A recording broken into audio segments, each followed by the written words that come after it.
Chai! Now wow, people wey suppose talk truth to power don't off mic. And if we talk, now 500,000 they go sama us, call them hate speech. But fear not, my ego don't come. Ingo torchlight every corner, nooks and cranny of all these bad people where they spoil our country.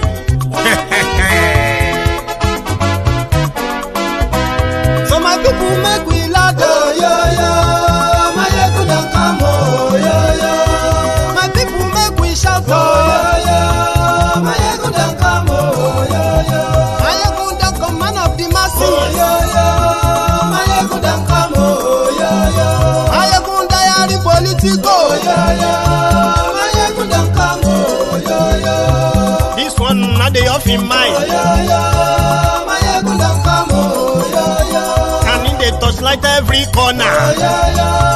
My ego don't come, oh, yo, yo. Okay, some people be they holla say they want the power. Chai, them be promise us say we go get light and power. Nah. Them hustle so they can't get the power.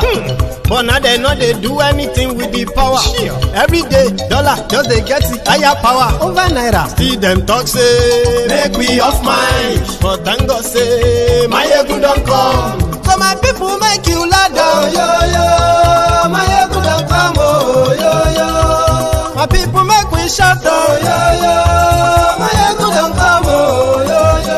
My ego don't come, man of the masses, oh, yo, yo. My ego don't come, oh, yo, yo. My ego don't the politico, oh, yo, yo. My ego don't come, oh, yo, yo. This one not they off in mind, oh, yo, yo. My ego don't come, oh, yo, yo. Person where they do evil, no one make person talk. Them say that my ego, that man too they talk. He too they talk. Say my ego diary, he they hot like pepper. But every day then they take money in bulk. Woman picking, they the street they hawk. Still them talk say make we no talk. But thank God say my ego don't come. So my people make.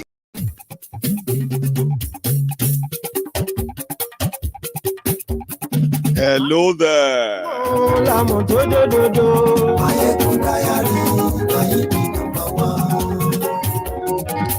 Thank you very much. Good morning to you, good afternoon to you, and good evening to you from wherever you're watching from. And this is Mayegu live.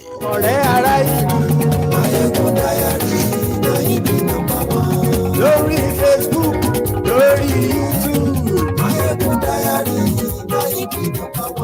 Gbogbo bó ṣe ń lọ ni Máyégún já wa sí. Àṣírí ọ̀jẹ̀lú. Thank you very much. You can share this broadcast, okay? Share it, invite others. Tell them that Mayégún today. I don't know if this news I'm about to share with you is a good news or not, but you will decide that. But share the broadcast. Mayégún diary politico.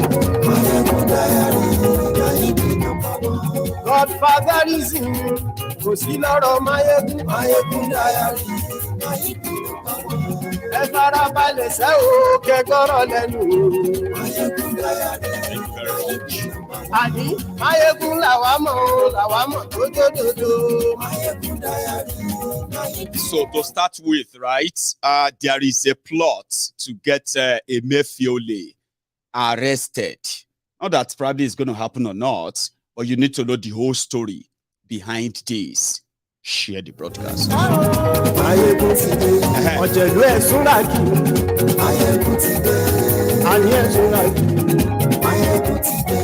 Lórí Facebook.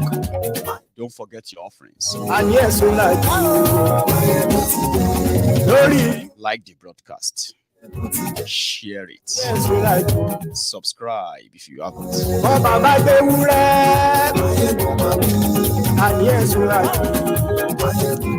Also, on this in this segment tonight, I'm going to have the People's Parliament.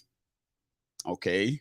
So the People's Parliament is where you, as a viewer, and also possibly as a regular member of the Temple of Truth, where you can actually have a chance of saying your own truth, including many of you who have one or two things to correct about what Mayegun have said or probably didn't say well. You can have your chance now.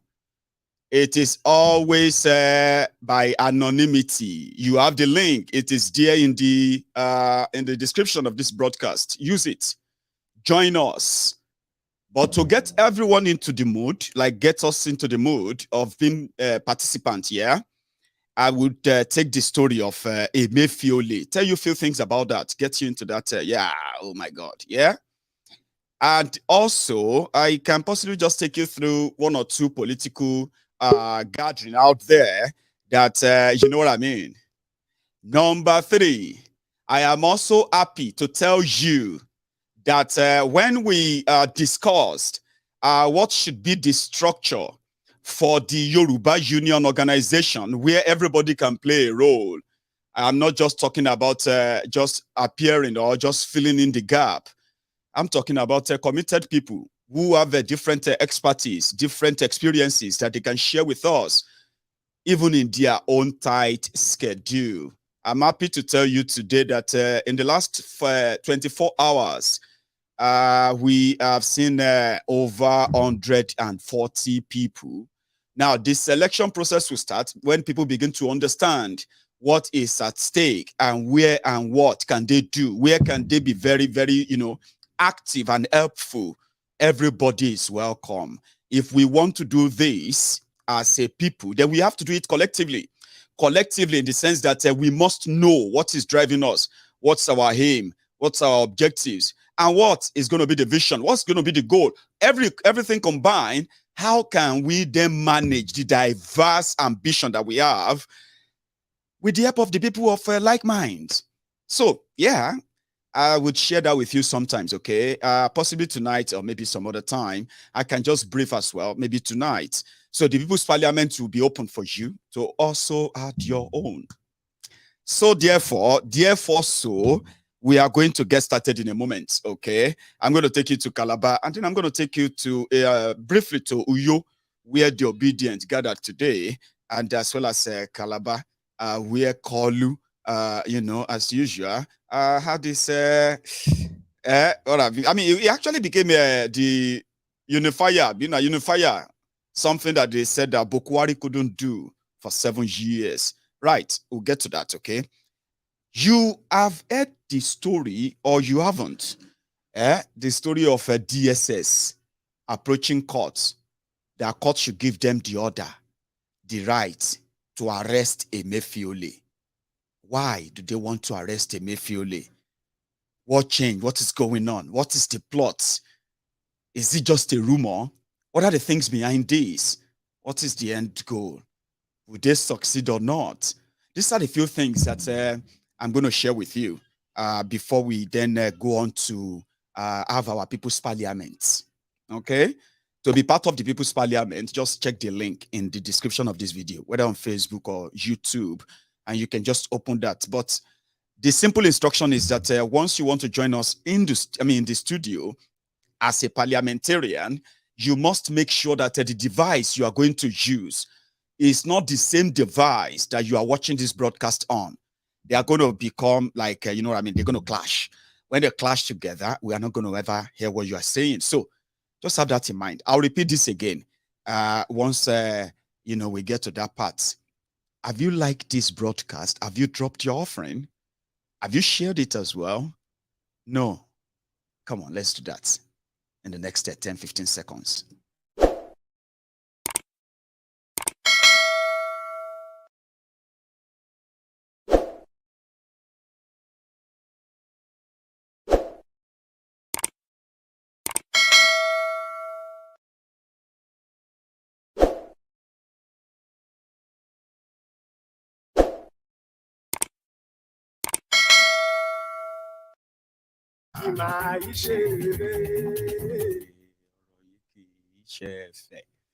Thank you very much, by the way, for joining me as well. If you are just joining us, the right thing to do first is to drop your offering by liking the broadcast.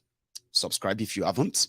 Then the next thing you should do is to read the caption of the broadcast and the description, which is the body of the broadcast. These two will help you, right, to understand what is this conversation all about. And by so doing, you'll probably be able to participate as well by commenting or even by calling in or no, participating in the People's Parliament yourself, sharing your own views that a lot of us are interested in hearing, by the way.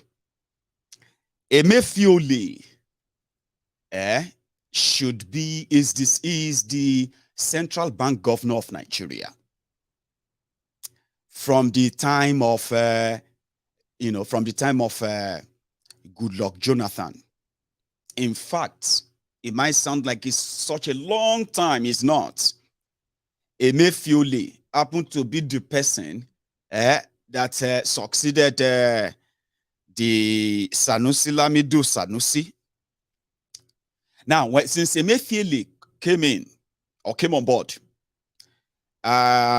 and then the destroying people's government of PDP of Jonathan was accused of massive, monumental corruption. Now, for those who participated in that corruption of that past regime, majority of them got paid by the central bank, by the Central Bank of Nigeria. The proceeds and everything went through them.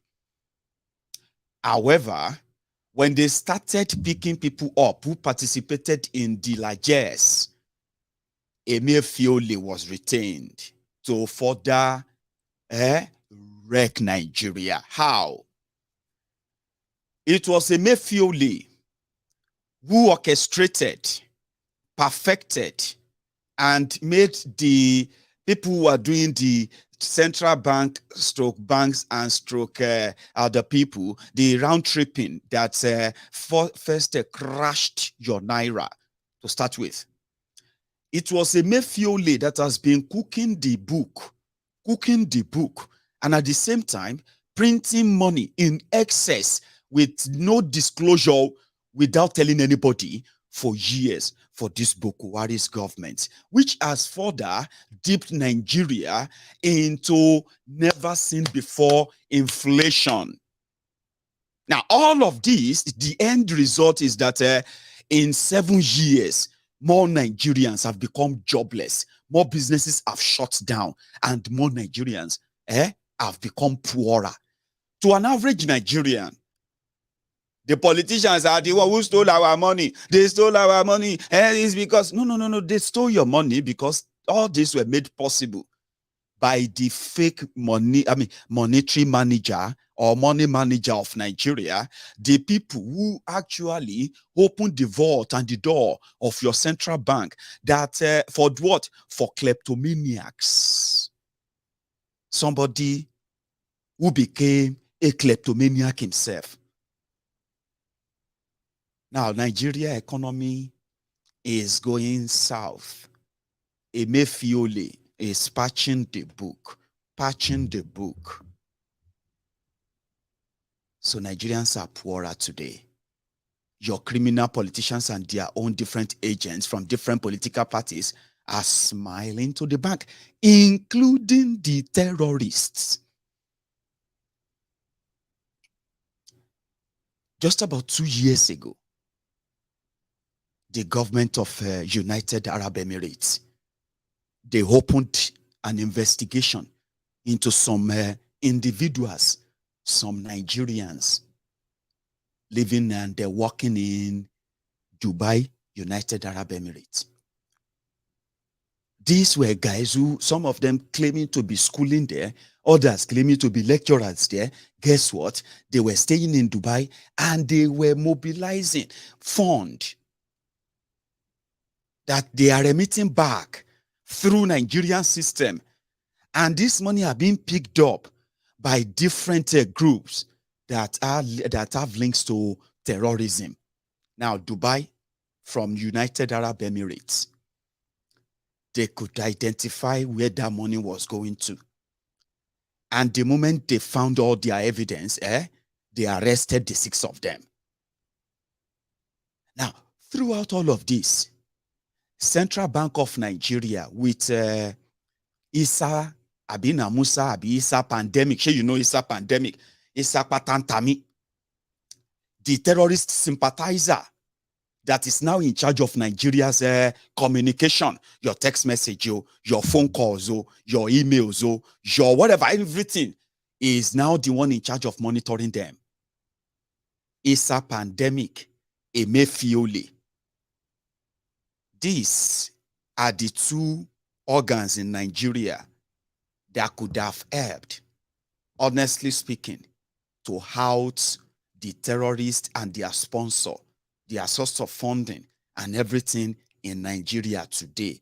But guess what? Because they are compromised, Dubai did the job. They arrested them. They put them on trial. They presented all the evidence. Well, guess what? When UAE was doing all of that, their agent, their own investigator visited Nigeria in order to put all of the evidence together to convict these criminals. All this evidence, all this contact they make in Nigeria, all of these were presented in Dubai court, and they sentenced these guys to 20 years, 15 years in prison in UAE. Nigeria had no clue. All of that money that they raised and sent to terrorists in Nigeria for over 5 years. Central Bank of Nigeria, Nigeria Communication System, and the minister and the rest of them, they had no clue. It was like a free for all. But it is a Kompromat on its own. I told you, see, if to say Nigeria is a real place, where people have not been somehow, right, weaponized with ignorance, where ignorance, poverty have been weaponized. If it's not that bad, majority of those parading themselves as your leaders, rulers, security chiefs, and the rest of them, these are people that should be standing trial for treason, for their own conspiracy against Nigeria, all because there's something that sells. Once you are no longer scared or afraid, you will be able to challenge them and change your lives. So to keep the fear, the circle of fear in place, your entire system is compromised, including your central bank, that is overlooking the illicit funds that are being ferried through your system into the hands of terrorists. All of these are obvious,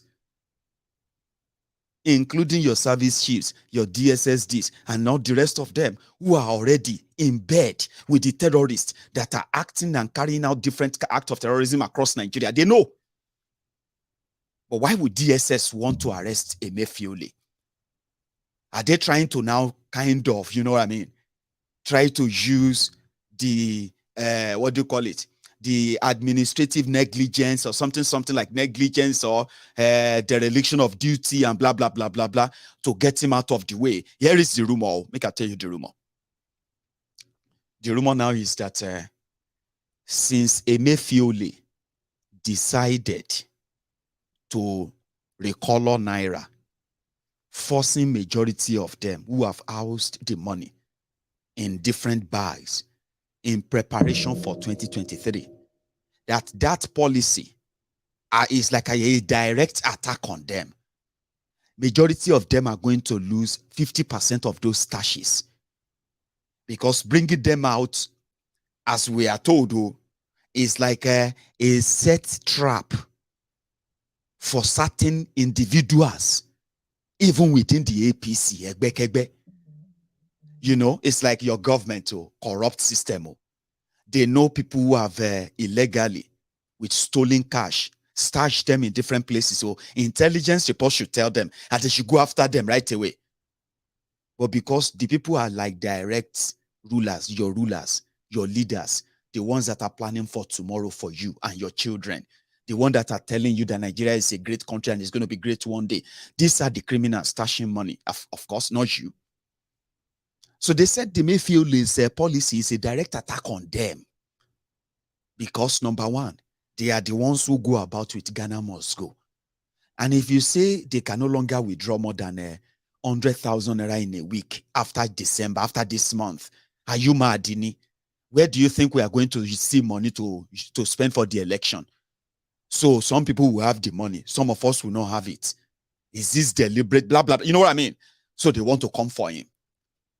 So they are now saying that DSS invited Emefiole to come and answer some questions on terrorism.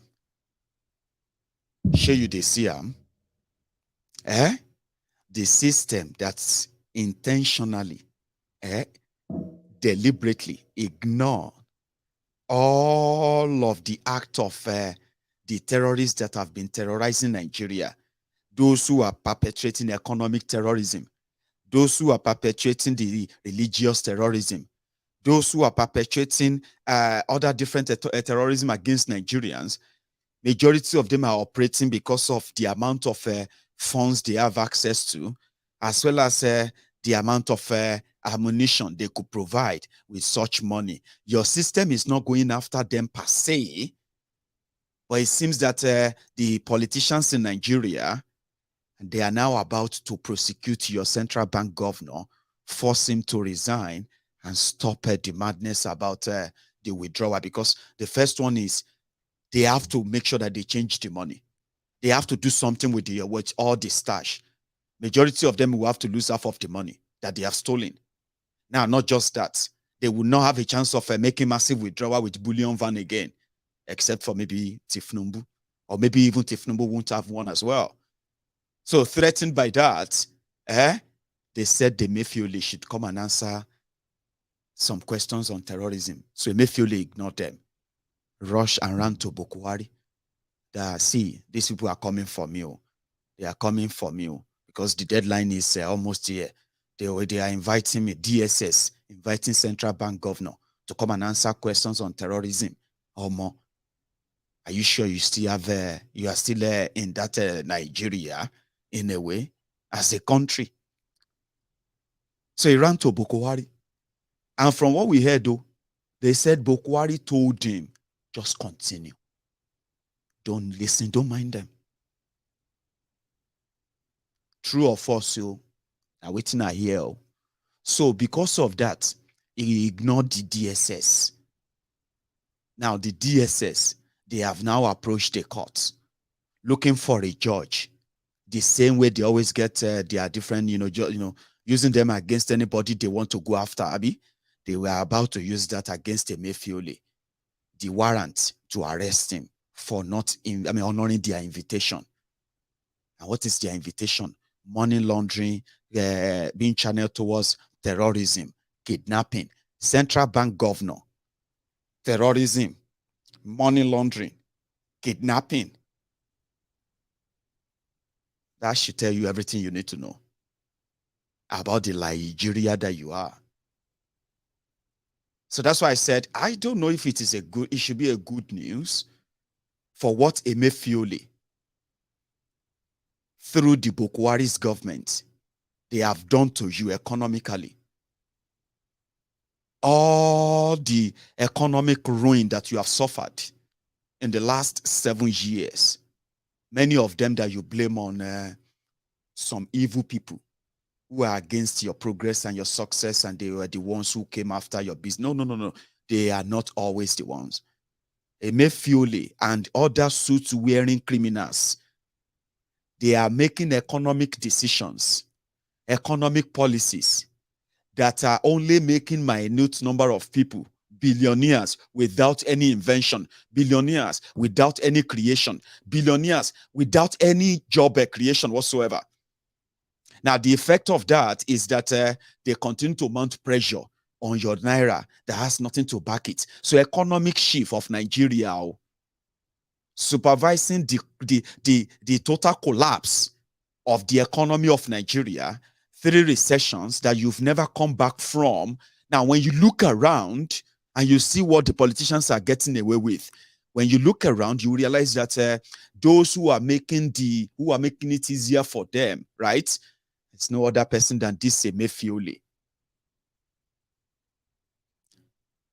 So if you look at it that way, that okay, if the system that Emefiole has managed, right, to side with, while millions of you lost your jobs, lost your businesses, lost your savings. So many of you lost your homes. Some of you lost your marriages, lost your relationship.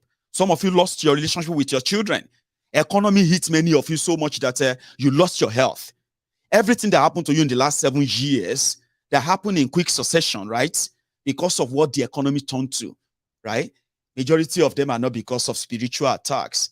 They are the monetary policies, economic policies, things that they decided in the four corner of a cold room, air-conditioned room, that millions have to pay for. A lot of people have died as consequences of this. To patch it up, they were not being honest. What did Emefiole, what did he do? He started printing money, 22 trillion naira cash, Nigerian naira money, printed for Buhari's government. Ask Emefiole, what did they do with that money? Absolute nothing. Nigeria is in debt of over 45 trillion naira. They are telling us, they say it's over $110 billion. Now, listen to that. It simply means that Nigerians, you continue to pay. If you are paying 4 trillion every year, inflation added, and in the next 10 years, you increase that for 4 trillion every year to 8 trillion every year, you will pay that for the next 80 years. And guess what? You can kiss real development goodbye. So they put you into all of this to patch it up, Emefiole, an economist, right, was lying and kept lying and kept lying. Then he came up with different ideas. For Naira to regain its value, it wasn't telling you that NNPC in Nigeria, they have not been remitting money under this APC. He never said that. He's an economist, too, and he knows that if there's any fall in the supply or sale of your crude oil, there will be so much stress on your Naira. He knows that as an economist, too. He hasn't built any other thing. He said he was investing your money in agricultural revolution to stop importation of food. Guess what? He publicly, shamelessly came out to celebrate investing 1.4 trillion naira. But you know one thing? They invested 1.4 trillion naira, and 80% of that money was invested in northern Nigeria, the volatile, terrorized region of Nigeria. The place that everybody has opened shop. The terrorism there is now an industry. Everybody is cashing out. Just attach anything to it. When Buhari came in, and he was about to borrow $10 million from the World Bank to support agriculture. Guess what he said? He said World Bank should give that money to the people in northern Nigeria. They need it more. That's where poverty is mostly, evidence. Emefiole invested Nigeria's borrowed money, 1.4 trillion naira, in agricultural revolution. Over 80% of it in northern Nigeria. And then Boko Haram started slaughtering. They started slaughtering the farmers. So many of the local government areas where they planted the farm, right? The farmers had to run away to refugee camps. Some of the areas have been taken over by terrorists as well, controlled by them that not even Nigerian government can even get there. Ladies and gentlemen, after 7 months or a year, Emefiole, Central Bank Governor of Nigeria, Nigeria giant of Africa, they started there wheeling, what do they call them? They have a name for this rice, so paddy rice, Abi. Is it called paddy? Paddy rice. The rice where they never process, the rice where still get the shell, to prove to people that their 1.4 trillion naira investment has now come down to less than 300 billion naira, right? They had to hire Dangote truck with sawdust and the paddy rice. They loaded them to form a pyramid in Abuja. No shed, no nothing. The giant of Africa, to show that they did. But what they didn't show you was what they lost. All of these are economic terrorism. You have no idea. And if the real thing is to be done, they will start picking and arresting from Buhari, Pastor Ruga, the entire cabinet of Buhari, their family members, their children, their girlfriends and their boyfriends, everybody that is related to them. They will pick everybody like they do in China. Or like in North Korea. Are you with me? Then from there, they will now start going to all this government parastatals, agencies. You start picking people there. When you pick them, you pick their family, you pick their girlfriend, boyfriend, everybody, their mama, their papa, you pack everybody. Concentration camp straight. So that's where you start doing the sorting. The person will commit the crime. How much of the family member helped them commit the crime when they were moving money or when they were doing this or that? Who are the family member that helped them? Because what they have done to Nigeria, they should all be tried for treason, treasonable felony. But they are being rewarded. I mean, in Nigeria, reward the criminals anyway. So Emefiole, if the system now come for him, force him to resign, arrest him, and they start trying him for terrorism, there's some of you will now understand that even the system that is against itself, you as a person that they are making to believe that a system can work, while rogues are operating in every serious organ of that same system, right? You that they are making to believe that it's going to work. At that point, you realize that the system is rigged against you is a lie. Not just that. The worst part is this, the worst part that I keep telling people, that you see even the criminals that are doing all of this to you and to your own unborn children, all of these rogues, they are doing this, you might think they have something good in return for themselves that is going to be like probably they are like creating a different world from what they are giving to you. They are so heartless, so shameless that when they decide not to, when they ruin your economy and they create unemployment, they increase crime and crime rate increases. They are putting themselves, the people they love, their family members and friends, they are putting them in that same danger that they are putting you. You would have to survive in that ash Nigeria. Hey, be careful of one chance. Oh, be careful of armed robbers. Hey, be careful of kidnappers. Oh, hey, be careful of bad road. Be careful of wrong doctors. So quack doctor. All these things they tell you to be very careful of. They are like everyday threats to you because of these criminals, the consequences of these criminals' selfishness, Abi. They have money to go abroad for medical because they could afford that, Abi. So they deny you that. They deny you medical. They could send their children abroad to go and get education. The best of the best, they said. But they can deny you that. Now, everything they are denying you, that they believe they are getting for themselves, the society they are creating, that they themselves still have to kind of live in, is as dangerous to you. So it's as dangerous to them, same way it is dangerous to you. That you are worried.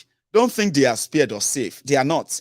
And that's where the ignorance, the ignorance of all these people at the national and international scale is obvious. They were supposed to build a motorable road. They failed to.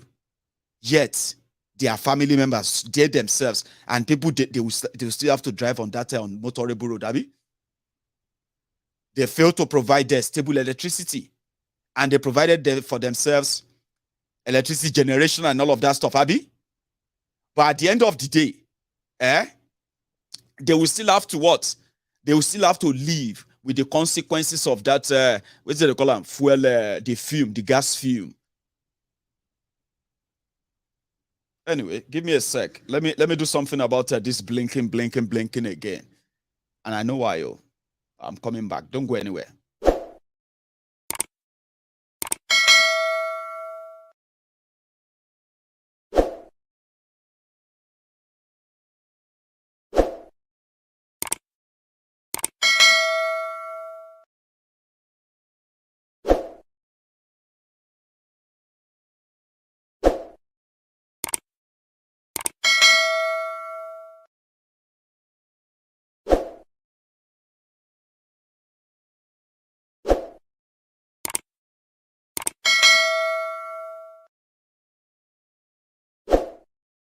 Thank you. You're wondering why I put that on the loop. I think is the shortest way of getting things done quickly without having to, sort of complicate it. So they are so heartless, selfish, but they are doing the same harm that they are doing to you. They are doing them to themselves. That's why I call it the poverty of the mind. They want to own the world, but they actually ended up owning nothing.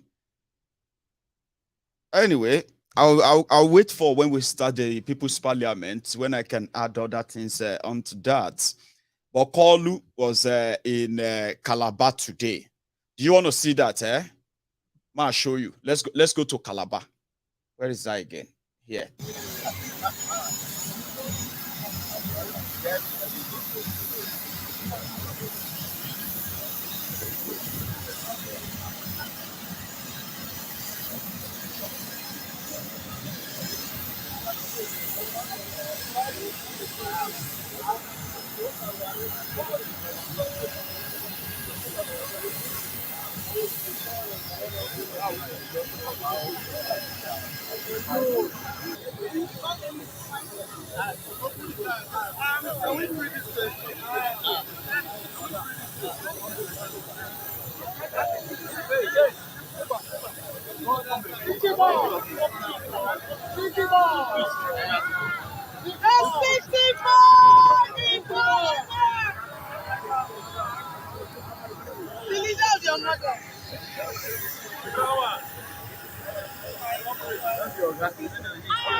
CD boy.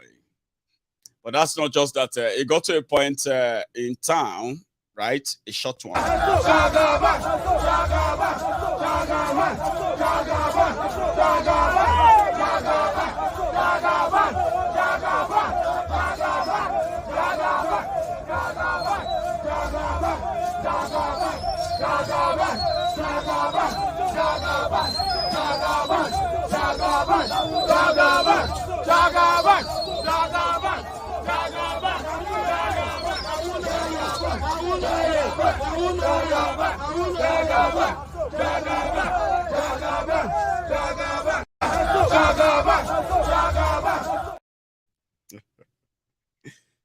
Then somebody actually, had a better coverage of his movement in town, and I think it's this one.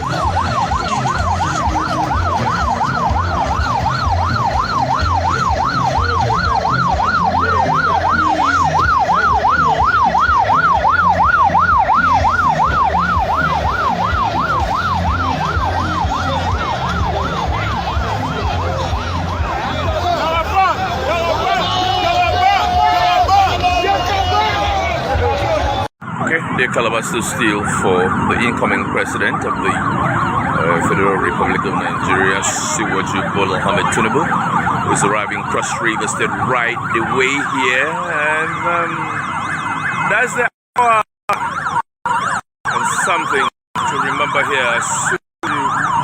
Bola Ahmed Tinubu arriving at Calabar across River State here for.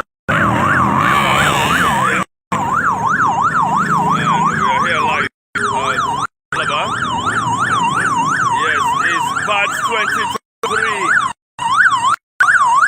Calabar live. Wonderful. Wonderful. We love you. Welcome. Taliban,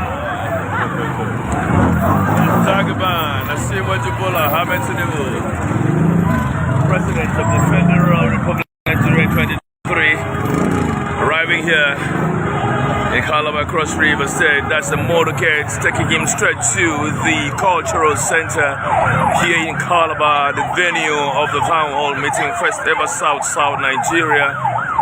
And he just met His Excellency there, live here. This is how the real thing moves. This is how you crown your king. This is how the prince is being found here. Is some high-level technical support here.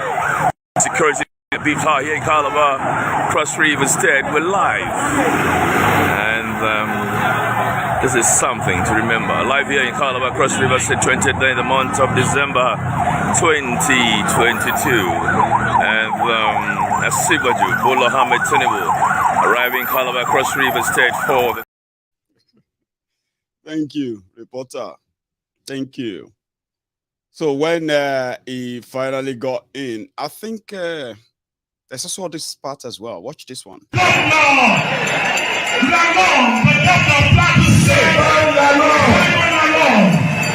Ladies and gentlemen, make some noise for we welcome the Calabar! The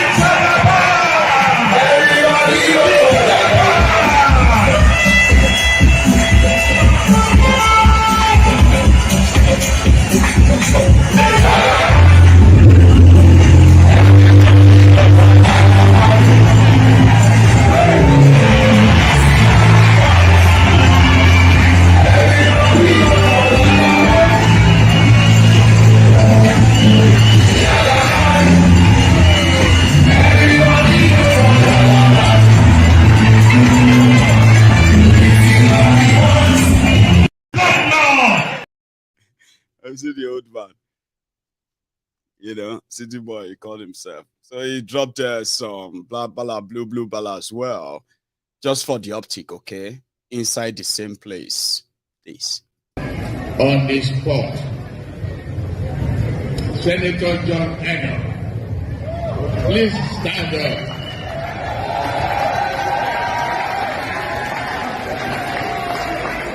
Where are you? Please come up.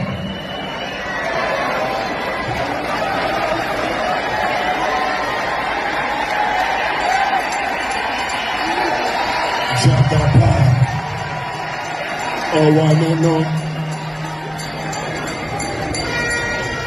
Barrister Mary Ekere. Jagaba. A father in a million, a daddy indeed.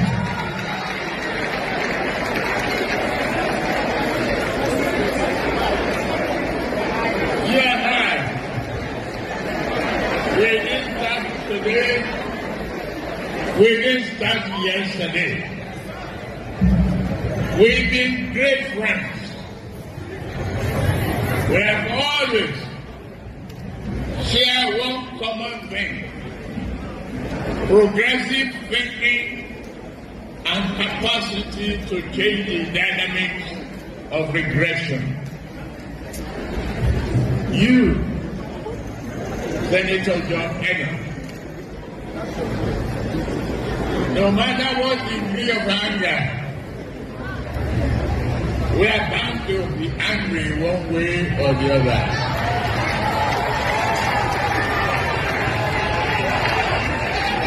We're bound to be disappointed as long as a human being lives. We are bound to have our regrets. But abandoning our people and cause and determination to make progressive on the spot. So that's where they said he was acted the unifier. You see where he's trying to like be a motivational. Well, hang on. There's actually a dramatical part I would like you to see. This one. Life in itself.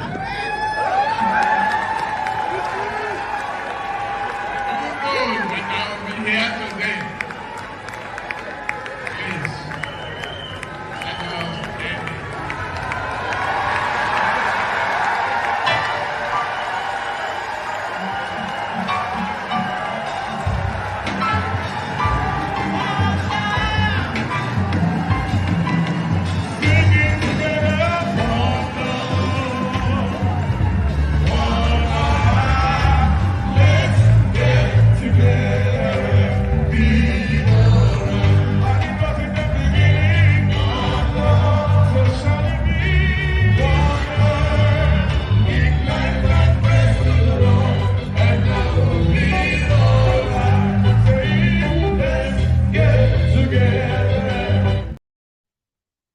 So he reconciled warring factions in Calabar or Cross River states. So as I said, he was telling that guy that they have something in common, always fighting progressive regression or something like that, I don't know. Anyway, you can't really quote Koolu per se, especially if you are trying to understand when he's making a sentence and you're going to get lost. So I got lost at that point. But for those who listen, there's nothing much there. However, yeah, the obedience, because I don't want to keep us waiting any longer, because I can see that the parliamentarians are also getting ready. Listen, if you want to join the parliament tonight, I'm going to drop this link in that comment section, okay? All you have to do is to open it, and then, yeah, you can join us if you feel like you should, okay? Or before we open the, and when you are joining, please keep your microphone on mute, okay? Keep it mute so that you can only unmute your microphone when it's your turn to speak. And please stay in a well-lit place. Let there be light that shows your face, not in the dark. Please don't join us when you are lying down on your bed, okay? Don't join us while you are lying on your bed wearing nothing. And don't join us if you are in the middle of something. So we'd like it to be very quiet if you are going to be part of this tonight. The link is already in the comment section, so you can use it. Come on, use that. And some of you actually wanted to say something to my face. You know, this is a chance, your chance. You can say anything to my face right now. And say, I've always wanted to tell. I always say that anyway, but some of you know they come. You just stay there, they fight inside the comments, okay? And to everybody as well, when I come back from this, yeah, I'll take you through what you should also have in mind, especially everyone who is part of the Yoruba Union. Amazing. Yeah. So thank you very much. Let's quickly go to Uyo Akwa Ibom. You know, foul.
That's Aisha Yesufu. Anyway, while I get ready for my parliamentarians to start coming on the screen, okay, I am only going to allow those who have complied. You know what I mean? Like who have complied with these simple participation rules, okay? Go on to open that link on the device you want to use.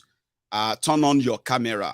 Stay in a bit quiet place.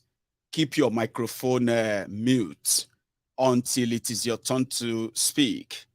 And then in the background, if I see that you are actually ready, I'll bring you on. We'll start the conversation. Currently, I have a few people here already waiting. Some of you haven't put on your cameras, and I advise you should put on your cameras. Okay, let's see your faces and get set as well before we get that. So my own will say, in all of this, when this whole thing comes crashing, as they say, before Olokpa carry everybody, some of us don't they make our prayer points. Like this guy, I like him. Almighty Father God, come and deliver me. Almighty Father God, come and deliver me to no go. Make my hand no go. No enter in the police hand again in the name of Jesus. So set me free in the name of Jesus. Almighty Father God, come and deliver me. Almighty Father God, come and deliver me to no go. Make my hand no go. No enter in the police hand again in the name of Jesus. So set me free in the name of Jesus. Amen. Amen. Make anything with my hand no go at anything police. So Baba, do say your own prayer. So it seems that I only have what citizen AY. You would have to like be stable if you really want to if you can hear me. So I can see that you have been like a back and forth, to and fro. So what I'm going to do now is that I'm going to let me see if I can tag, or should I say pin the link again, just the link. So to everybody who is interested in participating, you can use this, okay? So while we wait for, I don't think I have anybody that is ready here. So I have about 4 people currently waiting to participate. But somehow, it seems that they just don't want to turn on their camera. So if your camera is not on, you will not be participating because I need to see where you are before I continue. Okay. One person has turned this on, and I hope this works, okay? So the microphone should be kept mute, and then you should be a little bit stationary, okay? Once you are ready, you will be put on. African Wahala. Oh, this one that you came on like, you know what I mean? Well, okay. So African Wahala, I was about to give people the head start to something that they might be interested in tonight, the framework for Yoruba Union. So I am going to ask you to please hang on there for me, okay? While I quickly do this for everyone. So I have seen serious responses to our first call that if we indeed want to be instrumental to the realization of the sovereign Yoruba nation, there's so much work to be done. In fact, for everybody to know how this works, it is more, it requires the commitment and dedication of a lot of people who are going to hold different, aspects of the entire journey.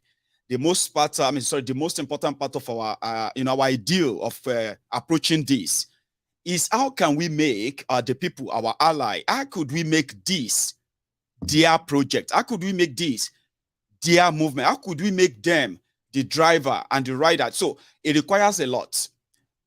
Most importantly, it requires a lot of education, reorientation, enlightenment, and in fact, it requires so many personal commitments.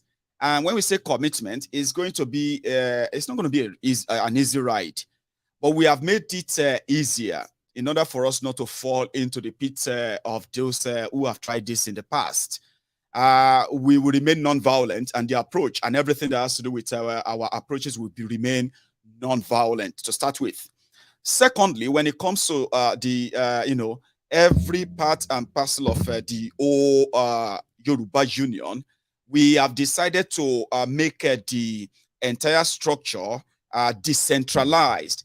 When we say decentralized power, it simply means that every part is as important as the other. There is no part or branch of any kind of responsibility that is more important to another, than another. Now, how do we make this happen? Our intention is to make sure that the role you are given, is given to you, is designed and then, in a way, strategically, right, directed towards just one goal where Yorubas, home and abroad, will have reason, the genuine and germane reason to demand for the independent Yoruba nation. Now, this could be a very long journey, depends on our reactions, on our responses. But it seems that the responses I've seen so far seems that we are going to do this.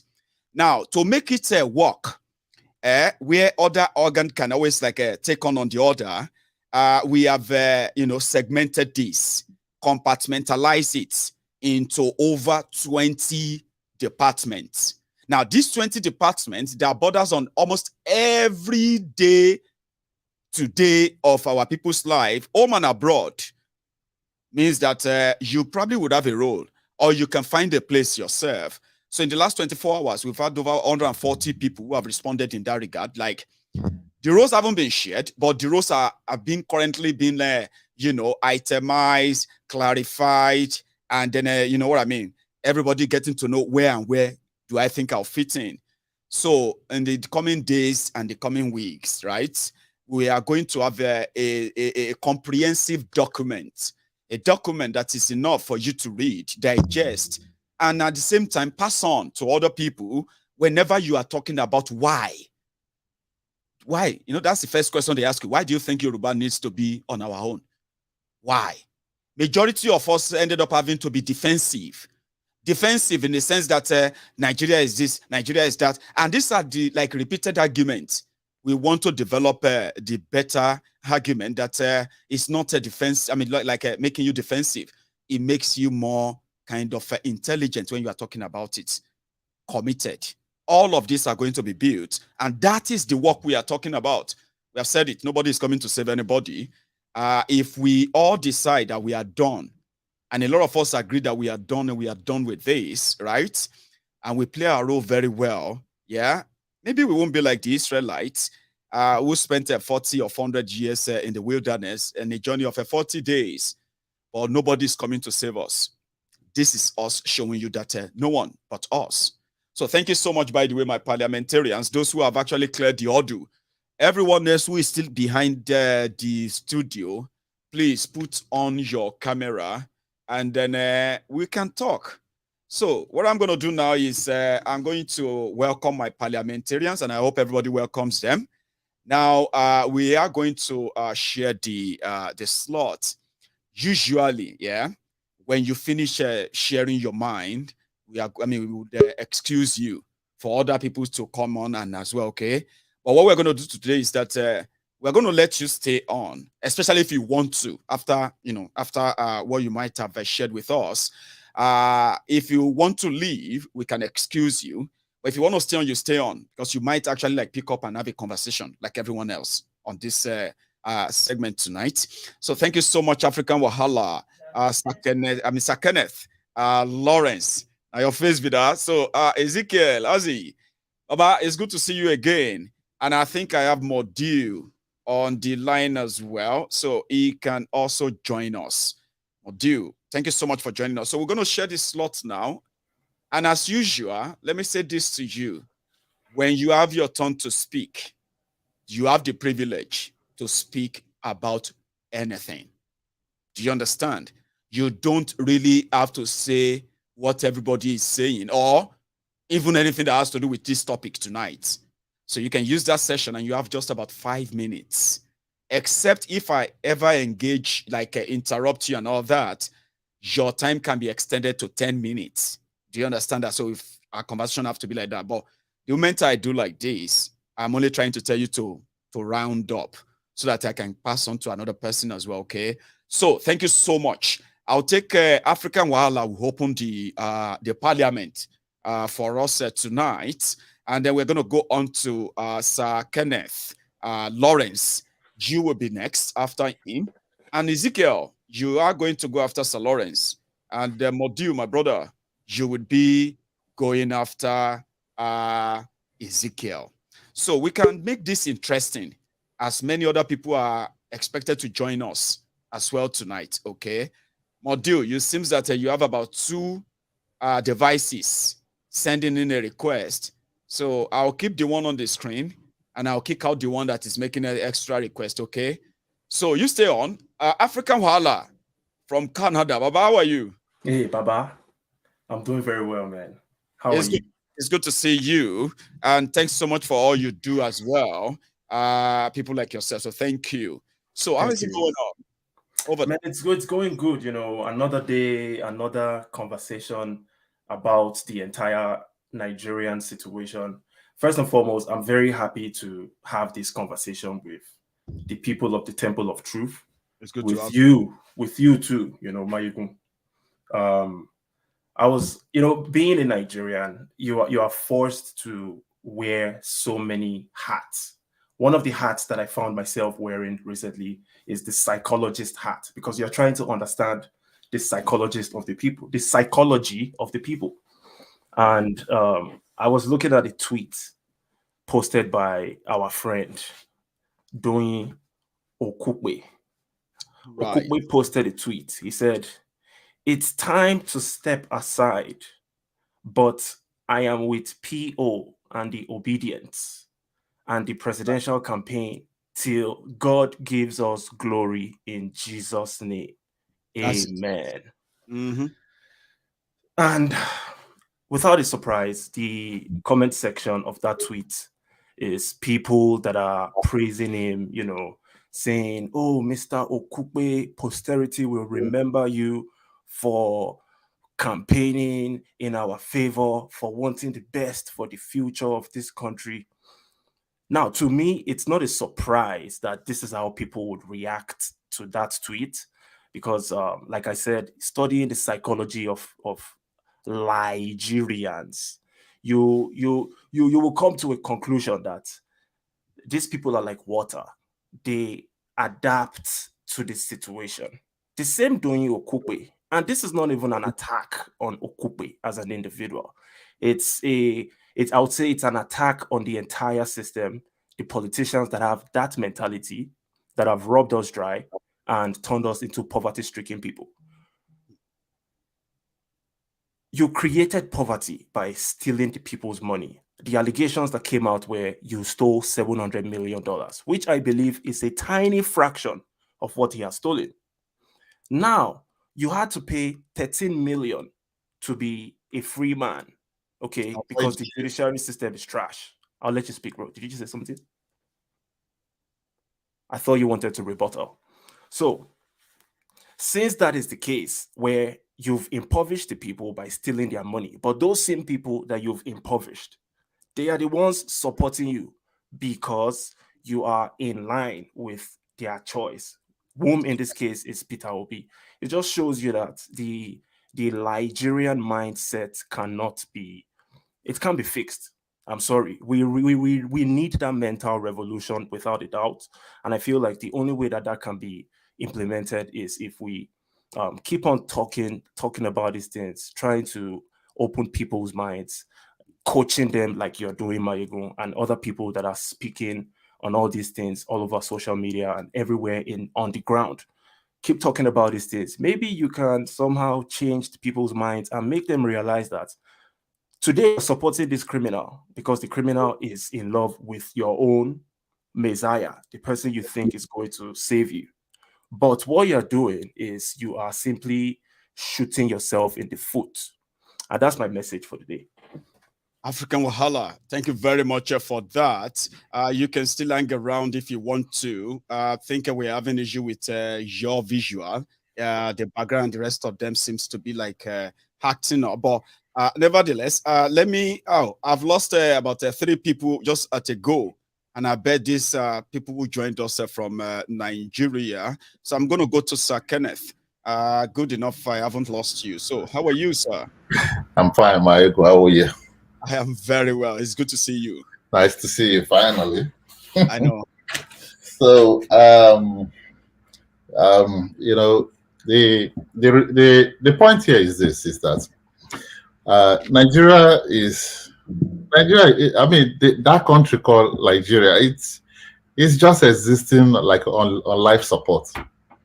I have said it to you many times, and I'm saying it again and again. Nigeria is on life support. The system itself is designed never to work for the Nigerian people. It's designed to work against them. Countless times I have been there, many times, and I can tell you this for a fact that it is just, in fact, the people there are like, they just keep living every day with absolutely no choice. So yeah, and that's why it's easier for these vampires, these vampires in government, either in federal level or state level, why they have the free lunch of doing whatever they do in that place. It is so bad that even when you speak truth to power, these same people are going after you. You become the target. You become the target there. So, and you know, I don't know if you recall when one of my calls, I said I used to work with defense, Ministry of Defense, and Nigeria. I was an instructor, so I had the opportunity of training a lot of these officers and men, especially even some of these they are retired chief of army staff, navy staff.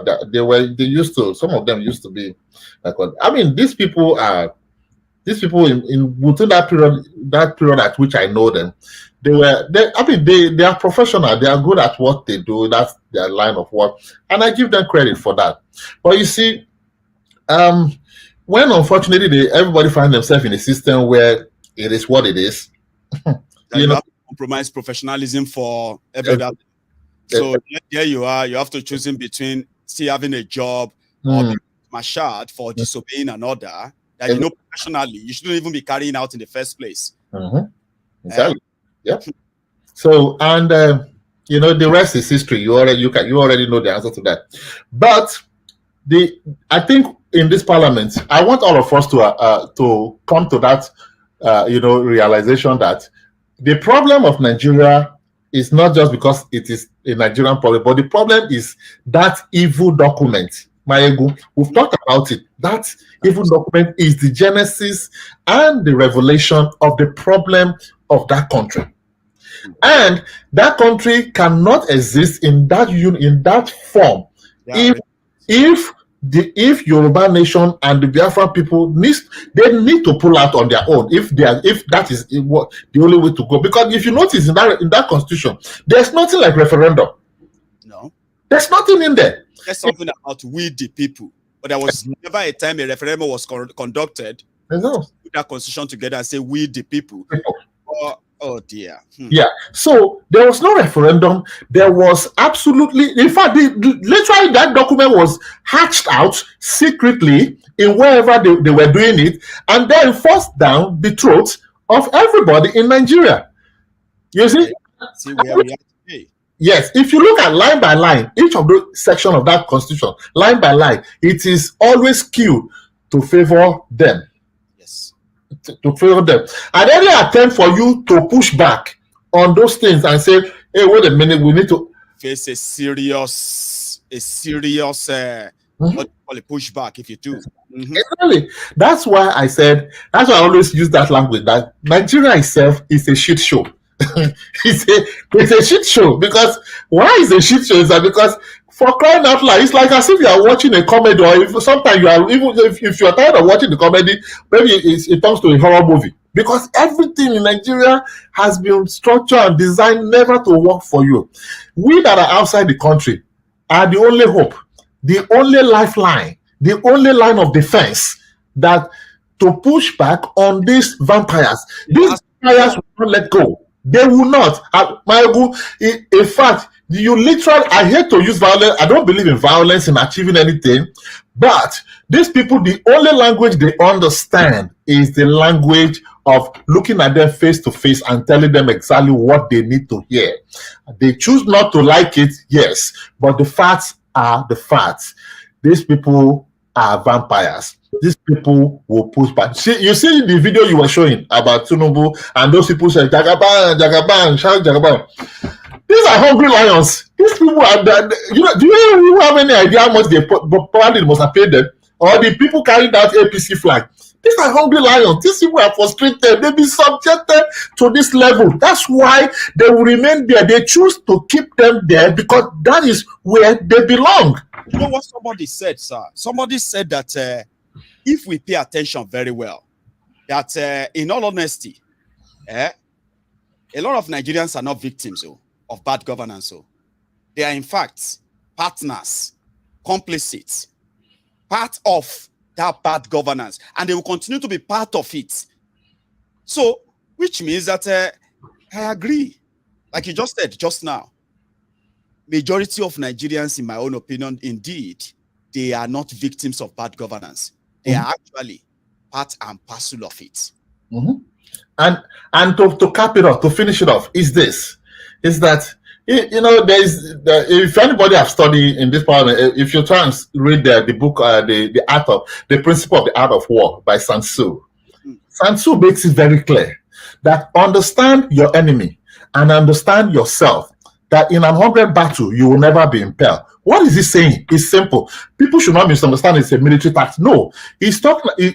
Most of his lyrics, most of the things he says there is both in combination of military and civil life. What is he saying in that statement is that you cannot go into a discussion or an argument or whatever it is with somebody when, first of all, you don't understand the person, and then you don't understand yourself. You can never win that kind of a argument if you do not understand who you are dealing with and understand yourself as a person. That, look, I am going to be having a conversation with this person. How do I approach somebody of this nature? This is how he thinks. This is how his methodology is, or his ideology or philosophy is. How do I approach this person so that the argument or the conversation is to my own advantage? Because if you walk into that kind of situation, what you do is this: you just walk into a booby trap, and before you know, you are a dead meat. Thank you. God bless you. I wish I could keep you longer, but whenever you want to leave, you can indeed just leave. Okay, so I'll let you relax. Then Ezekiel is back with us now. Good enough, Ezekiel. Your slot is still intact, and I'm glad you're back. How are you, sir?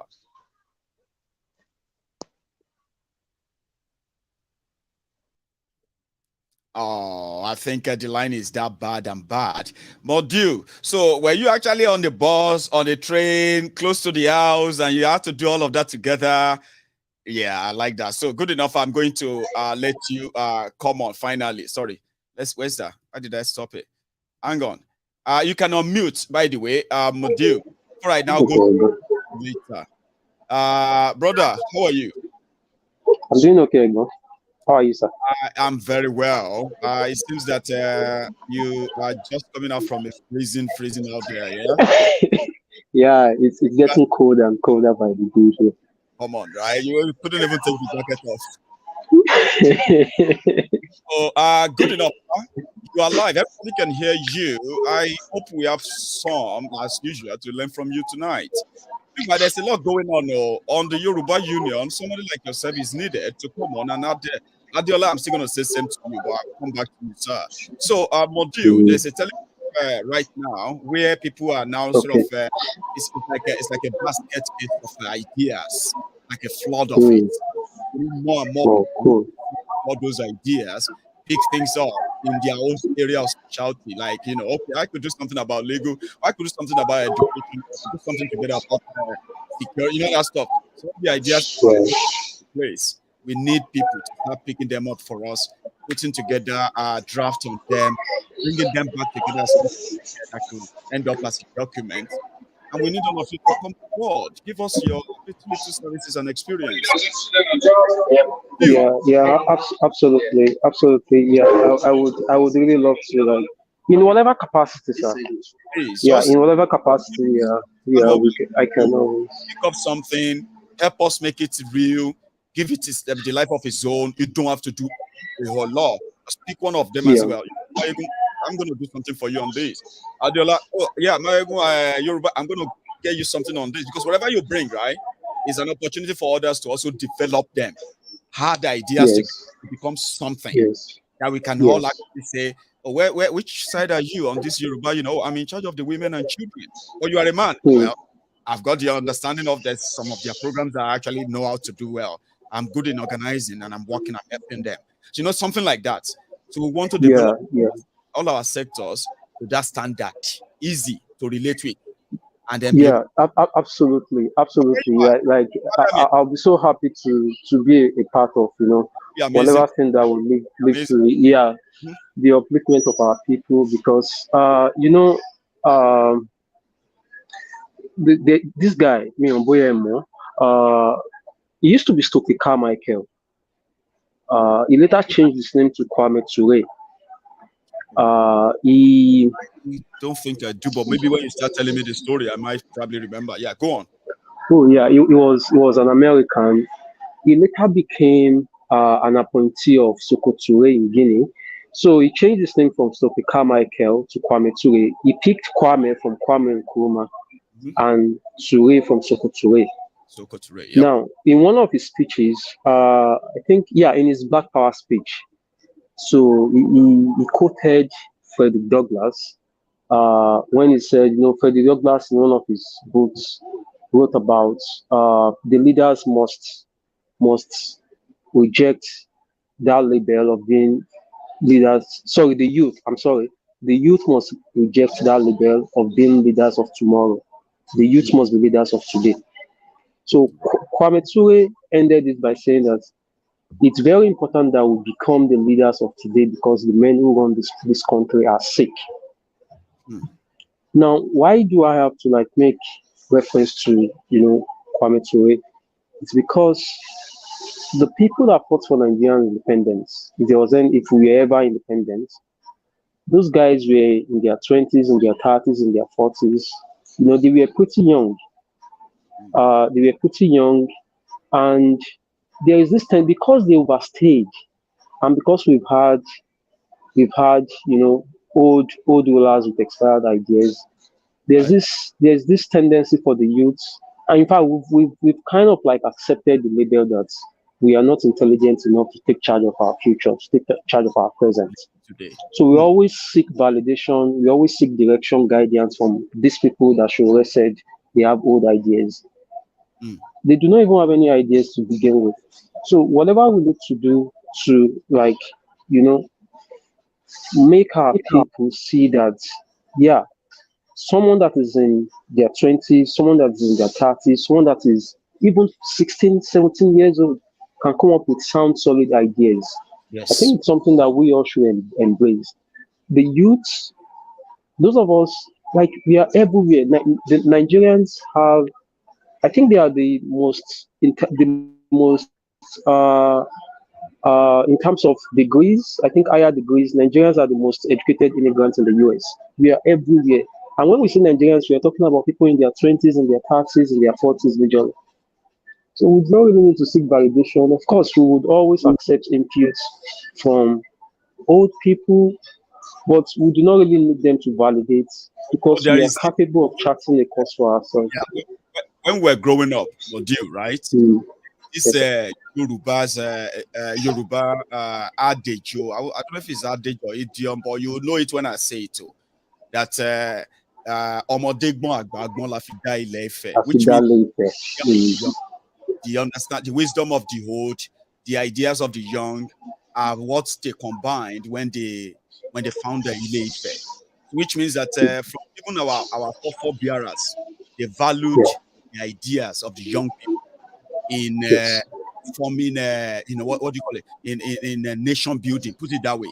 Yes. You know what I mean? So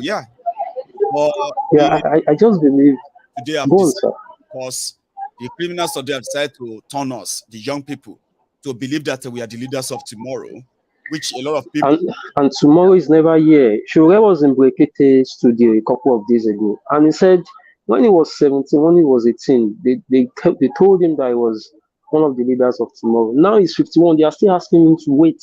Imagine Shure at 51 that has traveled so far, started something from the scratch, built it into a world-class, you know, facility. So at 51, they are still asking him. At 51, he might have been a grandfather. They are still telling him to go and start for maybe a counselor or so. And of course, it's not surprising because the system is a rigged system.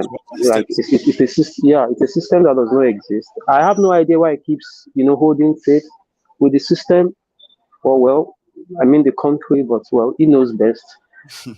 Yeah, he knows best. So sometimes you just have to like respect the choices of other people. As far as I'm concerned, there is absolutely nothing to.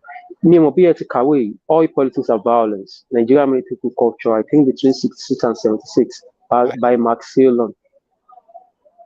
I've heard about it. Oh yeah, like I've tried reading the book a couple of times. There was never a time I read it past half the page. I mean, I read past half of it. The book is so graphic. Yeah, when you read the book, brother, when you read that book, then you would leave your house and go look for one or two Igbos just to embrace them. You will feel so much pity for them, that ethnic group, what Nigeria has done to them.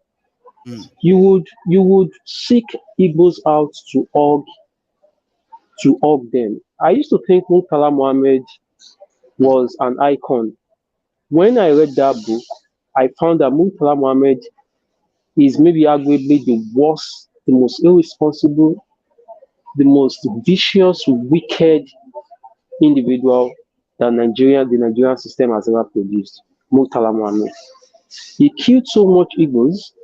Throughout the time Yakubu Gowon was head of state, as irresponsible as Yakubu Gowon was, Murtala Muhammad was even worse. In fact, Murtala Muhammad felt that Yakubu Gowon did not kill enough Igbos. Murtala Muhammad. So, if you read the book, you would see the reasons why someone like Parotimi would, more than any other person, admit that the Igbo Nigeria should just consider presidency for them. What Nigeria has done to that ethnic group is better left unsaid. Eka, all politics of violence, Nigeria military. He was also the one that wrote Soldiers of Fortune. The Soldiers of Fortune, that one, I read that one to some extent, but I was looking for a day I'm going to come on here to read that one to everybody. No, I'm warning you. I'm warning you, sir. I'm warning you. Evening all. Don't try read. Can hear me? Do not try read that all politics of violence. Like if you read it, especially, I think one of the quoted index or so was this speech by the guy that led the coup in Zeogu. And where he talked about their rationale for the coup. The man went into the details of the Abure Accord, that during the Abure Accord, that the Nigerian delegation, Yakubu Gowon, they just went as though they were going to maybe a party, unprepared. That Ojukwu went with, I think, 2 private secretaries, went with documents. Ojukwu went to Abure as though he was going to defend a PhD thesis.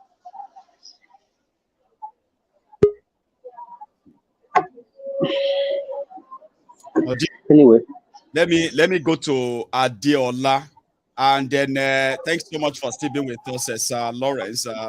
Kenneth, you're still here. Yeah, thank you very much. So I'll put Module. Okay, great. So let's go to Adeola. Then afterward, I'm going to come down to Sir Ironshe Odudua. It's like I'm having a special alejo tonight. Okay. And I also have another Oduduwa's, you see AY citizen or citizen AY, you can say is Yoruba nationalist that is more interested in constitutionalism. And we probably won't have an issue where you need people to teach constitutionalism to our people when that time comes in Yoruba land. So yes, I'll come to you, AY. But let me go to Adeola, and then we'll take the turn. Sir Adeola, it's been a while. How are you tonight, sir? Chairman, I did. I was just enjoying Modio. I didn't want him to finish. Yeah. I mean, Modio is always like that. Modio is the kind that, it will be saying something now, and then it will remember that, man, I mean, I wanted to say other things. You know, there's so much he would always love to share with us. So yeah, I wish. Anyway, so I how are just you? think I just enter the parliament tonight. Just relax. Oh, you know, parliament is not a pressure. If you come with anything you want to share with us, it doesn't really have to be with be on the things we've discussed. Another perspective, another thing you've probably been thinking of sharing all this while. Like, oh, I'm gonna call him, or I'm gonna say it on the, you know, the floor is yours. To be honest, I don't know. I think every day I just get slightly much, if not confused or bewildered, or you know, in terms of how we are still in that contraption, and people don't ask those questions. It was Nigeria doesn't work, and people in diaspora have some form of insight. If you hold that passport, it doesn't work. You face so much discrimination, you face so much setbacks, you face so much barriers. To an extent, I think diaspora will also have a heavy part in building that nation from the outside in. That's right. There's a reason why that jackpot is there. It's just words of wisdom. When you start seeing birds flee, when you see animals start fleeing, it's because they know something is about to go down. They know something's about to go down. People don't really understand that things would happen or things are about to happen. Sometimes we might not be able to verbally put things into one place or, express ourselves in a certain way, but something is going down. The way people are living, last time I was in your program, I was saying to you that Nigerian government don't have any inclination that their own people, they are competing for global labor force with their own people. So if their own people believe that that country for them does not provide that enabling environment to thrive or to prosper, they will leave. So as a Nigerian government, they are living in a very, very sad state, right? Yeah. Remember that the UK government, the UK system is making so much money on this student migration, Abi. Yes. Or before that, now they are complaining. They are complaining they want to stop it because people are bringing their family. Somebody will get a student visa, they will bring their wife, they will bring their 4 children. Some will bring their husband, they will bring their 2 children. Now, UK, that ordinarily won't give them anything, or they probably will not get anything other than the job they are going to be doing, right? They are now worried that they are stopping that program. However, the same UK, right, conveniently took over 7,500 medical practitioners, doctors, nurses, all of them from Nigeria. And counting. If you have in 2022 alone, Baba, now opened up 2023, right? They want to bring in at least 15,000 teachers from Nigeria alone in 2023. Of course. So what are they doing? What's that future saying? It is the stopping. Go on. See, Baba. I'm not sure. I said it last time. For you to have a developed country, you must have a number of doctors per 1,000. You must have a number of engineers per 1,000 people, so on, teachers per 1,000 people. You have to have that ratio in place. The moment you to have all of that, you must have a reliable data as well. Exactly. You make conscious efforts. You make conscious efforts to train people, to put people in position to have a vibrant labor force, because it is not a country. That's why we don't have that structure, and we will never have that structure, because normally a country should have a structure to produce people that would enable them to succeed and nurture the system. But it's not a country. I think the moment we find peace, we find some form of solace that it's not a country. Because it is an anomaly. It is anomalous to think people will leave an entity to another entity, because Nigerian government is competing with the UK government for doctors. Even though they have melanin in their skin, they are competing with other countries for doctors and nurses and teachers. Even if you have ICANN, Baba, you have ICANN. You now take 2 or 3 papers to convert to ECCA, right? And you are practicing as as an accountant in Nigeria. Do you know you can switch from Nigeria to UK based on of your ICANN conversion? You've converted your ICANN to ACCA. But you don't jack up with that now. So apart from, say, doctors or teachers or nurses, accountants too are also at risk, are also leaving. So in every facet you see, engineering, accounting, and those are the drivers for prosperity. When you have engineers that solve problems, they are problem solvers. An engineer will solve a problem and create direct and indirect jobs. You know, you find someone that would solve a problem for iPhone. You need someone to do precision engineering that will supply just a tiny stuff, and that will employ vast amounts of people. You get. But because you don't allow them thrive. You see, Baba, I was in a conference, I think about 6 years ago or 7 years ago, and there were some guys from McKinsey, and they were throwing us big time. They were throwing some Nigerian private equity guys that they just finished a deal, you know, power generation, and they were just tasking us, say, you guys who have engineers now, per capita, I'll be per 1,000 people. How many engineers do you have? They were literally dissing us that we were incapable of carrying out infrastructural projects, generating power, supply that can serve the population. Exactly. You don't have a number of engineers that could. McKinsey, they literally were dissing those guys. They just finished a deal, just structuring a deal to build,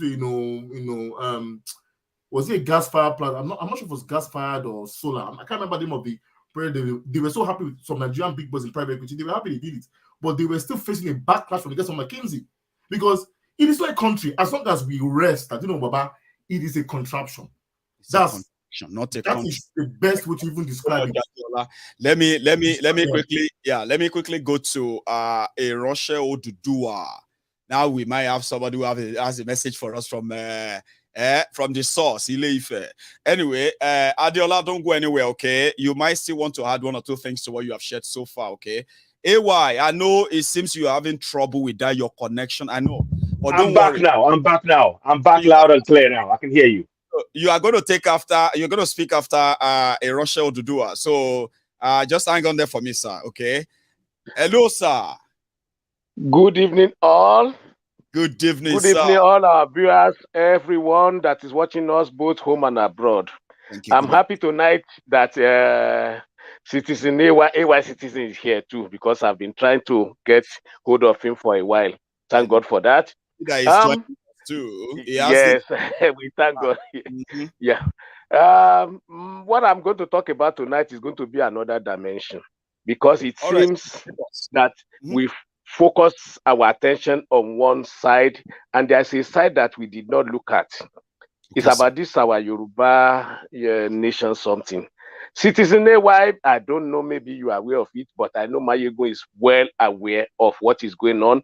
If it is not all, but I know he's fully aware of some part of it. Yes, I breathe in. Let me say something. We are planning to have the People's Parliament Yoruba based on this conversation. Okay, now, should I not go to that tonight? No, you can. You just don't have to because Citizen AY is here. I want him here. I've been trying to I've sent message to him. He did not reply. But I want him here. You know what? I want him here. You can try to get into. I'm just saying that there's another chance that you will do everything how you want. Okay. It will be better if it is in Yoruba. I will be able to express myself well. But go on, sir. But maybe I will just say little now. I will just keep and then I am just letting you know that. I'm just letting you know that. This is not the only you have. We are going to. All right. Okay. I'm going to just throw a little light on it. Because I want to say why must be there. Baba, you must be there. In Yoruba section, you must be there. And everyone that is looking at us at home, both in our land and everywhere, I beg you all to be part of this. It is about the security in our land, on our soil, because it is coming. It is not matter of where, if it's not matter of if, it is when and where it started from. That is what I want to say. But I will not talk much. I will just keep it like this now until we have our Yoruba section. Thank you all. Okay, sir. Fair enough. I am sorry if I discourage you from going ahead because I don't know how. No. We discussed about. I called you yesterday, if you remember. We discussed little about it, and there are some little something that since that yesterday, another things have come up again that I see that is very important. Well, you know what I'm going to do, which I did promise. It's boiling me. It's boiling in me. I will tell you one thing. Yes, this is the first time I will come out openly like this to show myself. This is the first time. We've been underground there, but tonight I say no. I will have to come out openly. That is why I'm showing myself, my face. But please, I want you to do this as quick as possible because we don't have to leave this thing to wait at all. No, we can't let it wait any longer. All right, thank you. Citizen, good evening. Good evening, my brother. Good evening to you. Everybody in the house. Everybody. I tried to even connect you the other day on the. I haven't. I've been unwell. I have been unwell. So that's why I've not been able to respond to things. I have to just take it easy. It's really, COVID and everything else. But we have to speak tonight. So, but I'm grateful. So please let's talk. Someone send me a text. Yesterday, I told Mayegun that I've made my plan that I'm coming to Glasgow, though I'm always there. But purposely because of that, I've made my plan. I know where to track him down. Yes. Anyway, so thank you so much, sir. I know. Anyway. Okay, all right, okay. I give chance to the other people. Why? All right. Why? Yes. It is your shot now, okay, where you can take us another dimension you might want to. That's why I apologize to him that he wanted to take us that route, and I've seen. Yes, I understand. But I feel understand. Like he's not going to get the engagement that he deserves. No. I press himself to the direct audience. I mean, the real audience that need to hear that. Here you get. That's why I was like, which one he prefer? But I think he got my idea. We're going to have our time. No, I do. It's going to be Yoruba. And everybody will speak their mind. So, there are many other people that are watching right now. They are like, I'm waiting too. So everybody will have that time. Meanwhile, AY, Citizen AY, is your shot now, sir. Okay. How are you? How are you doing? I just said that you are recovering. I've got this COVID and my chronic back pain that the combination has been devastating. And I've been difficult to do a lot of things. I mean, but I keep seeing a lot of information and people contact me. And I want to say things, but if I'm not physically able to, I just have to just wait. So today, I'm still not there, but because of the enormity of what's going on, I felt I needed to just come out and just join the discussion. So I want to first of all greet each and everybody that's been part of this discussion tonight. Yes, and they've made very valid contributions to the discussion. And one of the things that we have to recognize among ourselves, and I say this on my platform, on any other platform, we are all leaders. The minute we realize that we are all leaders in the struggle and we all have valid contribution to make this struggle for Yoruba Nation and Biafra Nation a success, that is the day when we will accomplish everything we want to accomplish, and nobody, no force on this planet can stop us. Yes. We need to recognize that in ourselves. The journey starts from within. It starts from inside our minds. The mindset of our people has got to change. There is battles inside and there's battles outside. How do we go about taking on this battle? We have to be very, very self-assured of where we are going, why we are taking the steps we are taking, why we are so sure of saying that self-determination is the only course of action that will remedy the terrible situation that we are all in. Yes. This is something that we must all join hands in. It's all hands on deck. More so, those of you who are at home now, be it Biafrans, be it Yoruba people, the struggle is on your shoulders. I'm sorry to say it. We can assist you from abroad, and we are the lifeline in some respect. but the struggle has to be from home, on ground. You need to carry that message into the community, into the heart of the community. That's why I keep that song. How long will I go to suffer? How long will I'm asking you a question? How long are you going to keep suffering and waiting for somebody, a Messiah or something to come? You are the Messiah. Look in the mirror and say to yourself, I am the Messiah I'm looking for. That is the person that can save us. There is, like I said, there's two struggles we're facing. We're facing internal struggle within our own country. We are being oppressed right within our own country. There is an external struggle that is complementing the struggle that we are having inside. So we need to recognize that we are facing two battles. But how we take on those battles is very critical. Our people, that is why you see I speak in broken English. Broken English is a very powerful tool that we can use. Sometimes you see you have to use the tools that they use against you is what you have to use against them. That's right. Our people understand pidgin English, and we need to communicate this message about self-determination in the clearest and simplest terms that our people are using on the streets right now. Right now, pidgin is the language that you would go to Akure, they will speak it. Go to Kwara, Enugu, they will speak it. Go to Plateau, they will speak it. Everybody understands pidgin English, because what we are trying to communicate to our people, even the Arawa people, is that we have the right to self-determination. That is our right. We have been denied that right. One of the speakers earlier on spoke, and he spoke eloquently about how they did not give us the opportunity for referendum. No. They wrote on the books, we the people signed up to what? What did we sign up to? Which people? Who of us actually signed up? Who of our ancestors, of our fathers signed up to anything in that fraudulent 1999 constitution? It is nothing. It's fine. Can we see? Can anybody show that? Exactly. Show that to us? For those ones they cannot show us. They cannot show us. Apart from coercion of those of the early men, there was never a time that the people actually agreed to come together. But why? Sorry, man. No. Please go ahead. No, please interject. Because you see, what we need to do, please, at every point, I want us all to understand that we are all leaders in this struggle. Yes. We need to make a big tent. You see, let me make it very, very clear. This struggle that we are doing now, we have to be ready to put ourselves on the line at any point. If they take one of us out, we have 100 behind waiting to fill that gap. Let me say that very slowly. If they take one of us out, we have to make sure that we bring ourselves, teach ourselves, and encourage ourselves to all stand up. So that for every one person, there is 100 ready to take that place and continue the journey. Yes. Because this is not about you and me anymore now. It's not about you and me anymore. It's about the coming generation. Forget you and me. It's about you and me.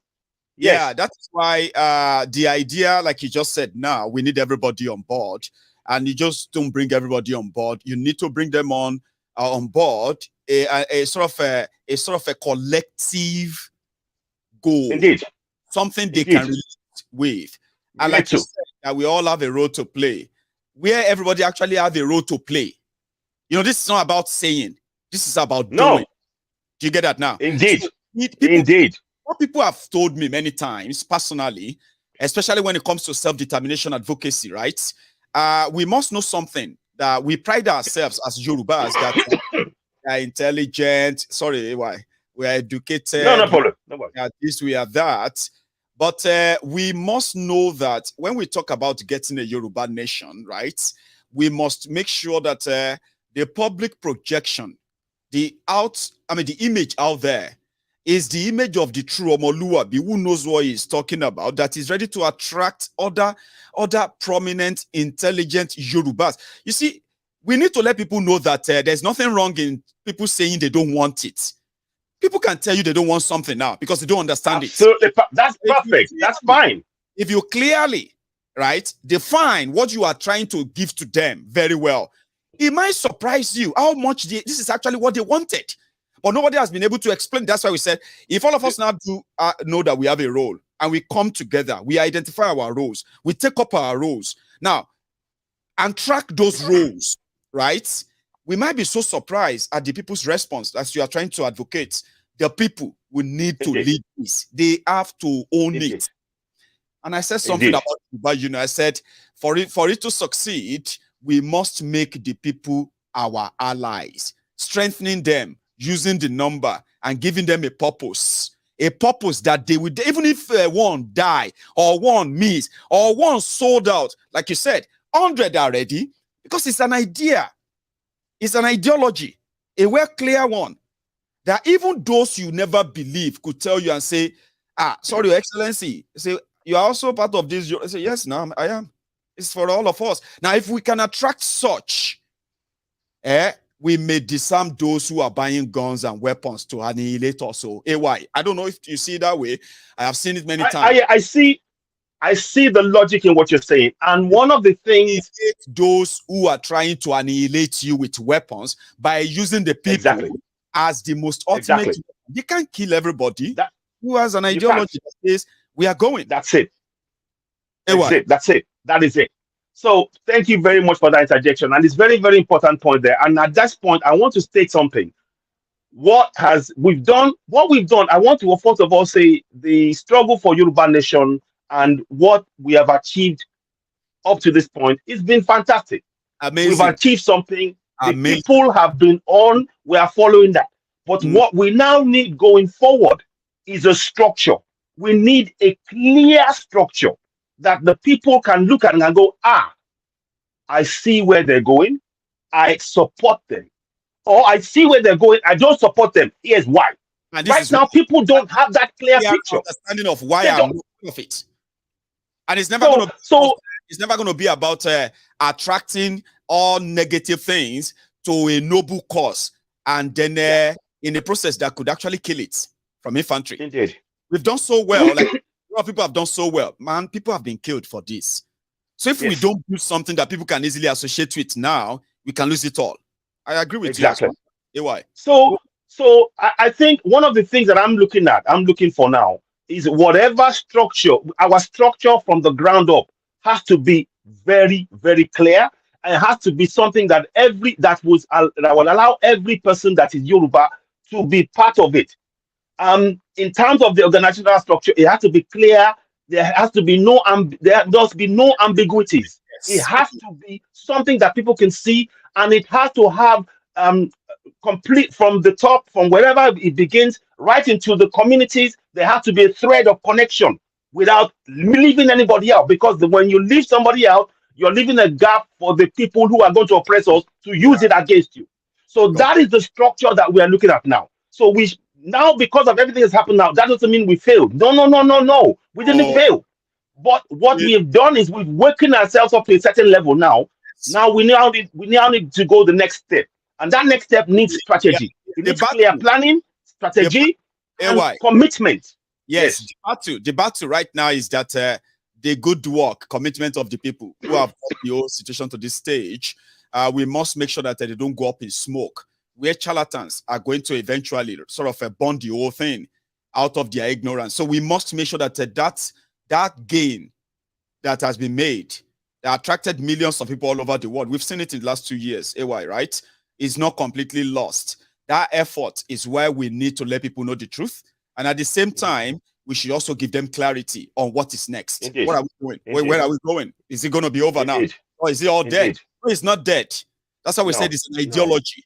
We need a team of people that are going to let you know that this is an ideology. It's not going to die. It's not about an individual or a group of individuals. It is an ideology that has to do with generation of people. If you don't do it, your children are going to do this. Just know that. So that's why it's good for you to do it, so that you will play your own part in history. So anyway, hang on there for me for 1 minute. I'm going to go. I know, Ken, you have been the best listener. You and Adiola, you've not left, okay? Now, Ken, I like what you said. That's why I really had to piggyback on that. Well done on that, my brother. Well, he's probably going to take you up on one or two things as well, because he's somebody who believes that he's been in the intelligence section. I mean, the intelligence sector in Nigeria, home and abroad. He's had the experience. He's had the relationship. And to him, right, this whole thing, if he wishes that people actually have the resources, and then, because when it comes to the ideology of how to take these people down, there are people who have the ideas, but they know the resources is not yet there. That's why they continue to say, for those who are like explaining this to people, they should not give up. That's where Ken is so important to this parliament. But I'm going to go to BOK. Baba, I know you have been with us back and forth. The network hasn't been so nice, but you've been patient as well. Can you hear me? BOK, sir. May I unmute you first? Unmute. Unmute me, Baba. Me, I beg. I don't speak English, Baba. Oh yeah, now we are mixing for us. Anyway, we go share. Me, I love you from day one. My ego, Baba. My ego. I beg you in the name of God. I beg. Give me time to talk. I get problem with you. I get problem with everybody. Now say it to me. Tell me. Okay, Baba. First of all, let me ask you one thing. AY, they your program there. Yes. Ask AY, what does he know that is going on in the Yoruba nation problem? What does he know? AY is hearing you too. Wait, Maegun, you yourself, what do you know that you're giving us? Little fish, little fish, little fish. Fish out the whole thing. Baba, wait, I dey come, I dey come. I dey with you. And then, Baba, I've been watching you for where you did your cushion, no be kitchen. From cushion. From that small room. Yeah, that small room. Yes, that small room. In 2017/18. Bless you. Baba, no be where they do for kitchen. No, I don't be kitchen member. I be 2017/18 member. Where you they talk small, you did it loud. Really loud. Baba, and again now, what problem do you have with Mazi Simon Epa and Koiki Media? And Maegun, if you have problem with the problem of the Yoruba nation, Baba, problem full everywhere. I know. Tell us, make we drive them. Tell us, no they give up. Baba, I tell you the truth. Ibo le mi o. Tell me. Koolu misi. I deal with you, Baba. So, Baba, I want you to make everything open. The person will be thief. We call her thief. The person will be mugu. We call her mugu. That's right. Okay, wait. I'm coming, though. I'm coming. Please, brother, make everything open. Make everything day bam. Yeah. Brother, go sing that any ancient team for OC. Bless you, Baba. Ibo le mi. My name is Inji. If you check your this, you will see me. My name, in God we trust. Let me be in God we trust. ING. So, Baba, now my wife, I swear to God, my wife introduced me to you. Oyiboni, Greek. Now introduce me to you, to my Maegun diary. Say, come on, see this guy talking something about Nigeria. Please, Baba, I swear to God, tell me what is going on. I want to know. You, Simon, you had the program with Simon Ekpa, Chidi Wanyang, and you. It was a 4 hours program. I watched it and I loved it. What is going on, Baba? Okay, let me tell you the truth. Look, we are not stupid. We are not stupid. We love you. That before Namikano begin, who be Namikano? Where they recommend you for? We don't people know the truth. We don't watch you. We have been watching you because you have been saying the truth. I get your gift, Baba. Okay. I don't confuse finish. So all of them they confuse me. No, it's my head. And all of you is my head. I know. You see this question where you just asked now. Okay. You know that, you are going to attract a lot of people to now say, let him say. No, Baba, no. Now the thing I want to do now, I don't say you feel answer them. I know you. Know me now, and I'm not going to lie to you. That's one thing. Whatever I say to you tonight, Okay. Number one, there are things. I said that when I was, doing the series, yes. Yeah, there are so many people who have invested a lot. I followed everything. everything. In Yoruba, Baba, everything. You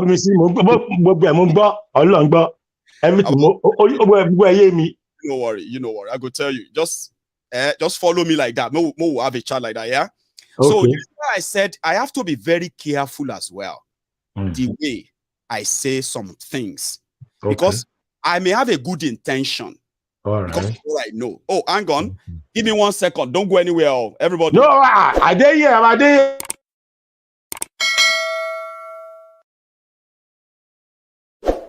Mayegun, okay. Are you there? Or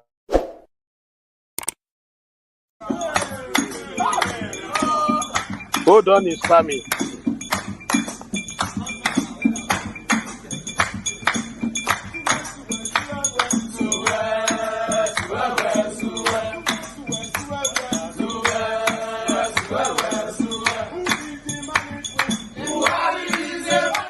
Sorry about that, okay? I hear you. You don't get wahala. Go ahead. That stuff that once we get to like an hour, it's just going to like cut me off. So you are going to have to give me about 2 to 5 minutes to say Baba, this to you. Baba, okay? Fire on. Good. Now, where is that again? Okay. So the first, what do you call it? Sometimes things we know or hear because of the closeness to some of the real actors and players in all of this, yeah? Some of them, you might want to share them. Now, this is what you hear raw. Now, your intention is to let people know the damages that will come back from it. You may not envisage it. So you have to be very careful how you share something. Sometimes you share them because you want people who actually own the message to probably have a reflection. Something that will just make them feel like, okay, maybe we should slow down. I'll tell you, I don't have any problem with Ekpa. Sure you get. It was on Mayegun's diary political. I said, for some reason, I could sense that there are so many internal rancors. I want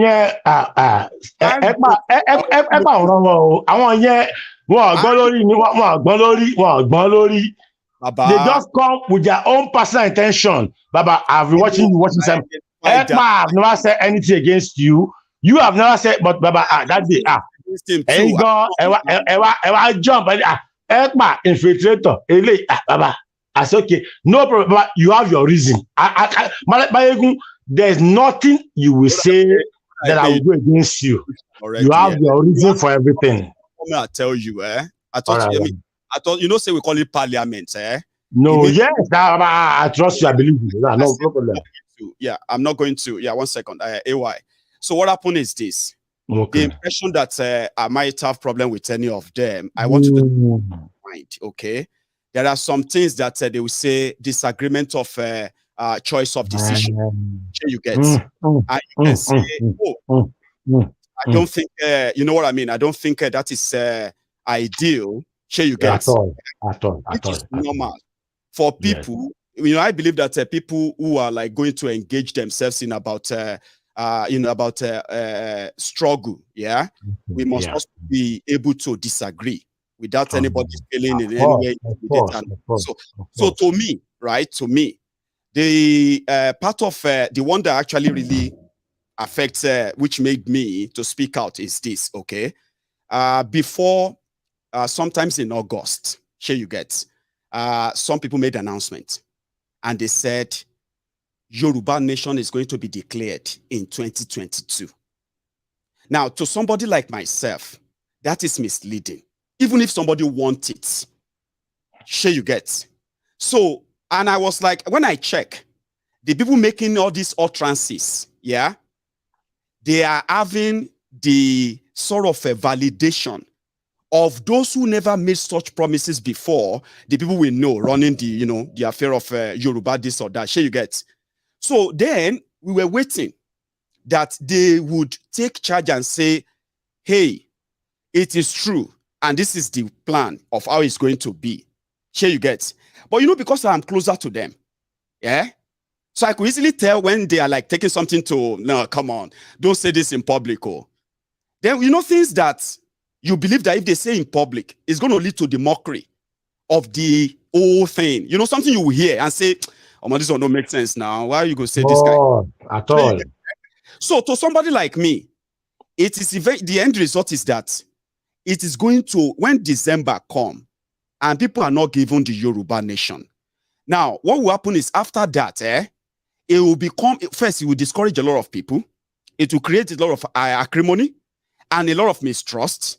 And to get those people back on track, you may never get them back again. So that's why I said, when I was talking, now, you know where ECPA came in? I'll tell you. Right. So before they joined ECPA, there was this arrangement they made. I was privy to it. It's not public. Okay. So in that arrangement, they said they have no idea how sit-at-home started in Igbo land. Okay. They have no idea the purpose and different purposes of the sit-at-home in Igbo land. Okay. But they needed to show something to people before December. And to me, so to prove that, they have the capacity to do what IPOB are doing, ECPA is doing. So they decided to come to public and sign what they call bilateral agreement with ECPA. All of these are misleading. You get.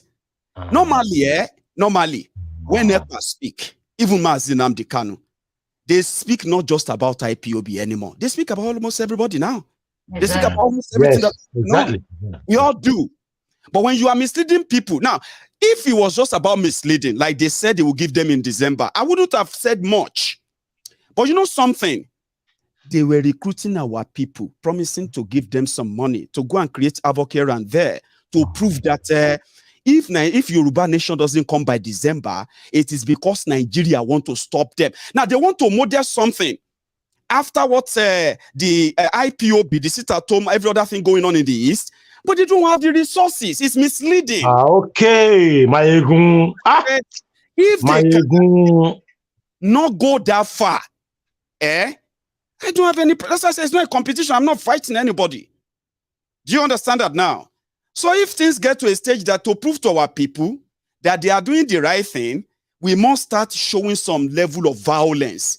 And I know those behind it. I'm not going to keep quiet. Do you get that now? So I have no course with anybody or what have you. But AY, I think he's dropped out. He's dropped out. He's dropped out by. I think he dropped out. Yeah, but he's going to come back. I had. I want to. It's like you have been brought back to like you want to say something, sir. Yeah. Yeah. Quickly. I just want to support what you just said there. A lot of the things that I had back end ties into what you said. Not everything. I'm not privy to everything. I'll have to say that. But some things, sometimes if it comes to my ear, and I actually deliberately don't want to get involved in things in that way because I'm just focused on awareness. Once you know some certain things, then you begin to ask yourself that how do I even say it to the public? How will the public take it?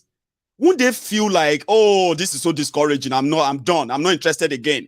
So you are within that battle of what you know and what you want the public to know. And if you don't let them know, you are still going to be here when the whole thing will start crumbling and they will be calling you. Correct. Yeah, well, what are you saying now? Why are you not saying so? Then you're like, I knew it's correct. I knew it's going to happen. I didn't know how to correct. Sure, you get. So we might actually be helping ourselves here, trying to tell some people that you have done your best, you have done a lot, you have done so much all this while. Violence to prove that you are doing something is on your and we don't. Sure, you get now. I think, So the part you mentioned about being awareness and the partnership and coming together and everything else, I was aware of that, and there were some discussions around that. For me, one of the things I said is this: it is important that we have all channels open among all those who are agitating for self-determination. Whether or not we agree on everything is besides the point. The central goal for all of us is that we're going for self-determination. I like the fact that people can disagree and say, no, I don't agree with that. Oh, I disagree with that. Now, within that, you have LV conversation. Eventually, you're going to meet in the middle. So, which means little to the left, little to the right. That's how you can forge on. But when there is no control, then we have all these lapses. And we know where the lapses are coming from. The people in charge of the Yoruba nation struggle, the central one that we know, right? They lost control to these people. And they have made so many pronouncements that they didn't make. Which means when these people are making this pronouncement, there were no provisions for them. So people are now expectant. Alpha, what you said? Baba, before I started talking, people had to send me some messages to be threatening the people that they shouldn't threaten. Imagine people sending threat messages to Baba Akintoye, Baba Adeniran, Sunday Igboho, the people that have actually put a lot into all of this because of the promises. Some people who have known nothing for real to actually do promises they made. So if the controllers of this whole thing, if they have lost control, we are not going to have to actually let them bury a good cause. So be okay. I have no problem with anyone. Okay. I personally wish I personally wishes that when Mazi Nnamdi Kanu comes out, yeah. The reason why I don't say much about the IPOB crisis and the rest is that I have seen a lot with him and I know so much as well. But there's nothing I know around there. No matter how much I try to say them, they are likely not going to come out well. So I choose, right, to ensure that the only person that is likely going to eventually harmonize everybody is Mazi Nnamdi Kanu. And I always wish, and on this platform, we didn't shy away from giving our support. You are aware too. You probably contribute to that too. When we have to say, you know what I mean? So, Baba, make I just talk my 2 minutes. Is it possible? Oh yeah, now you get the flow. I'm glad you came back. Yeah. I beg. Look, I just asked you say things from my mind. I'm very objective person. You understand? Oh, yeah, your mind, look, I'm best of both worlds. Oh my God, don't hear me anymore. No. Yeah, we're here. We can hear you. Baba, I'm best of, I'm Yoruba, I'm Igbo, Baba. I beg. I want to use the opportunity to beg. I beg. Yeah. My own Yoruba people, please. Anything my ego tell you to bring money, let us do. Come, let us put money and do it. Anything the Igbos tell you, bring money, let us do it, please. But Baba, I'll just tell you, see, I know no vex, so say I will say that. I know support US, Baba. I don't US that's the money. I don't put more than 18,000 euros. Then chop my money. I swear to God, I swear on my dead brother's life, who I lost 2 of them with ESN. Baba, make we end that shit. No, but ever so consider Emefiole. Baba, I beg anybody.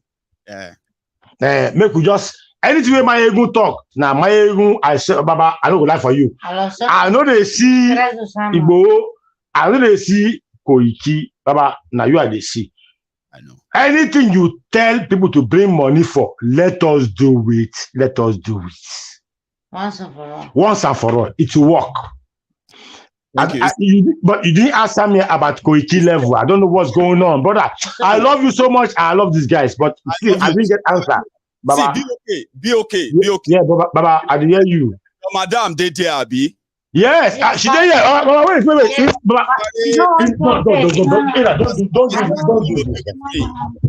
Baba, Baba, with me. I want to introduce Missy. And now, I'm so sorry, everyone. Okay, now let me go back to Kenneth. Kenneth, you have been there sitting down for like over an hour. A lot has been said, and you are somebody, right, who is so observant, and I know you for that. Even though I can say you are like more like one-way traffic too. Like even if we speak from now till tomorrow, until we all agree and walk around there, getting out of this whole mess, we are just wasting our time. But a lot of things have been shared. You might want to add 1 or 2 to them also, would you? Yes, Bible. Thank you so much. I heard everybody. Your contribution, great point, and thank you, Mr. AY. Your points are highly valid, and I could see. I mean, everybody across the board, the vision, the vibes flowing through everybody is absolutely spot on. You can't get it better than what you are seeing now. But I'm going to speak from intelligent point of view, from intelligent aspect of during my days in defense when I do training, is that do not when you are saying things and how you say it and what have you want to be very mindful, and very careful how you say those things. Why? Because everything is intelligent. Everything is about information moving from point A to point B and how they disseminate those information and how those information gets to the source. Now, it is key. If anybody, again, I'm going back to the book, the Principle of the Art of War by Sun Tzu, that you see, everything is about when you have an intelligent and the intelligent feeds you that information, keep in mind, not all intelligent are credible. Yes. Some intelligence can fall you into a booby trap, as well. Which means some information you pick or you hear from somewhere might not be complete or it might not be true, unless you start going into the details and start getting to the facts and the nitty-gritty. That's why we always say when you are doing an investigation, you have to do what is called the root cause analysis of that issue. If you jump into that whatever it is, the booby trap, yeah, you're not just only walking into a booby trap. You're going to shoot yourself in the leg, and you're going to have a lot of casualties, especially the casualties of those who will believe anything you are throwing out there. You want to be extremely cautious and careful. And that's why I am saying it from the intelligent point of view of intelligent training I have gone through during my days in defense. It is critical that we need to be mindful and careful. Even whatever we're going to do, we can make a lot of points here, maybe surface points. But guess what? The key, the aspect of where you're going to unlock the adversary center of gravity, you don't say it, you don't talk about it. Exactly. You see, I learned that. You know one thing, Ken, I learned that from, just like you said, right? I learned that there are things that we can say flippantly, right? And they don't really have much consequences, okay? But there are other things that, you know, if you are not careful, right? If what you are saying is misconstrued and it's already out there, and like you said, you're not just going to like shoot yourself, there will be many casualties. So when people talk about, for example, when they want to talk about we need to fight, I prefer to use the word we need self-defense. When you are talking about defending yourself, that is not aggressive. That's not intimidating or threatening. If you say we need to do everything to make sure that we protect ourselves, we defend our homestead, we fight back anybody that is trying to invade us, all those are self-defense technique that you can say in public. Even those, it's only those who actually check on you. We know how much worth of that your word of defending yourself. Like you said, covertly or overtly, intelligent talk, sometimes words are so powerful. Those you are speaking to, right? Once you say them, you don't take them back. You might want to damage control, what have you, but you will never take them back. And again, in addition to what you just said, if you develop your intelligent tactics, it is very easy to, in fact, it's very easy to know exactly how they are going to come at you. Why? Because you are quiet, you are patient, you are studying them, you are studying every move. Has anybody paid attention what this movie called King of Boys Part 2? King of Boys Part 2. I said, she made a statement towards the end where she said that the reason why every one of them on that table keep underestimating her is that they keep underestimating her and they don't know how she has become the king of boys all these years. Is that she learns the moves of her enemies even before they plan it. Does that not hit it? I mean, it actually probably just says something you said about the art of war anyway. Yeah, there's so much from here. Exactly. Like, you know, studying understanding your enemy and then understanding their moves even before they act. Exactly, is key. So all I'm just saying, everybody here on the parliament is that you see, Maegu will be Maegu. Maegu will say what Maegu needs to say. We also will speak our mind. But again, when it comes to the crunch, where we're going to have to move to the more critical stage, to the next level, there are certain things in here we probably will not want to dive into and say. Yeah, we can have a different ways of how to address that quietly. Because let me tell you, these vampires in Nigeria, they are not resting on their oars. No. They are working round the clock. They are working so round the clock because they know, like my always say, when you grab that thing they cherish, that power, you grab it away from them. That's it. Game over. No, they are not going to give up easily. Without fight. And the only way Yoruba nation, Biafra nation will achieve its end goal is that we have to coordinate and work together quietly and intelligently. Well, some of the public, yeah. Sorry, go on. Sorry. Man, don't forget, we're going to have the Judas Iscariot among us. Exactly. We're going to be inside there like spies. Who are the spies who are going to be feeding that information? And guess what? How would you know them? It's pretty very simple. They are the one that will support everything. They are the one that will tell you that will come with strategy and tactics. Guess what? Pay attention. Guess what? Also pay attention to them, because guess what? Every time they talk, every time they make moves, you understand? There is a catch-22. So I get that. No, that's one thing I told people. I said, when I studied somebody like Mazi Nnamdi Kanu, when majority misunderstood him, right, I was kind of quite busy trying to understand how his own things work, right? I realized that he decided to be the face by keeping the real structure away from the public, and it took them years before they could actually see through all of that. Now, somebody, AY, says something about having enough people of the same ideology ready to take place of anybody who eventually probably fall along the line or to the side of these people and all that.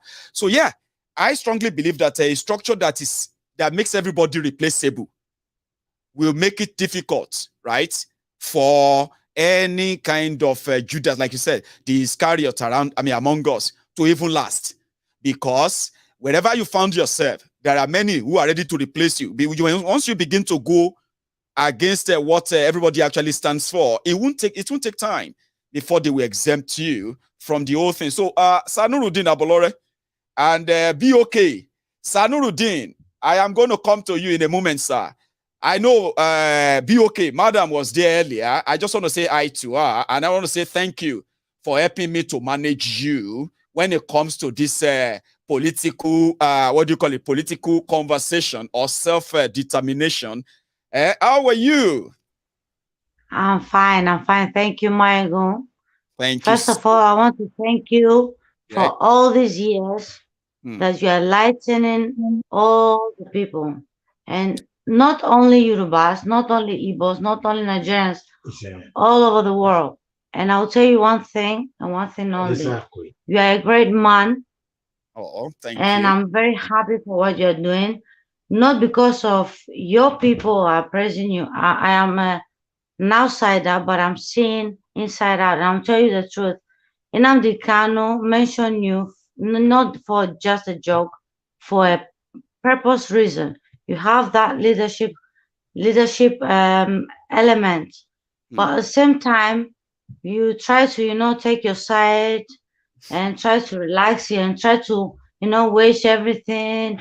It's okay, and I appreciate that. But at the same time, I want you to be very, very objective, as you always be. Michael, you don't take shit. That's why I love you. You know what? I'm Greek. I don't give a shit about anything. We are like you, and you are like us. We don't care. Igbos, Nnamdi Kanu, Simon Ekpa, you, and many others. Of course, Sunday Igbo. Guys, I'm following you many years. I don't want to show my face. You have actually become a so many subscribers. Most of them, they know me. I'm like, I don't want to show my face, honestly. But at the same time, I have to say that out loud. You are perfect. I love what you're doing.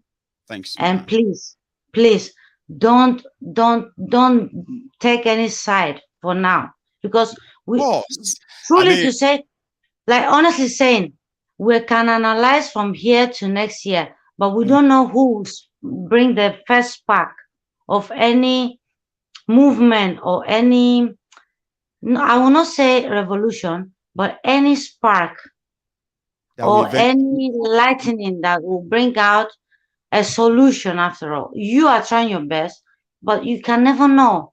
Some people may have some other alternatives.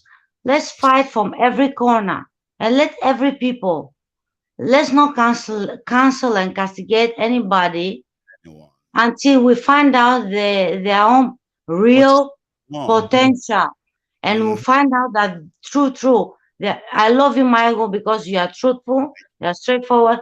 Before I sleep, I make sure I say, Bobby, please put Michael make us sleep. And honestly speaking, I don't want to. I'm just saying, and I love you so much. Now the truth with that, and citizens, why kudos to you, sir. Why? I know you, sir. Kudos to citizens, why. Thank you very much. Thumbs up. I appreciate this. Thank you. I appreciate that. Thank you.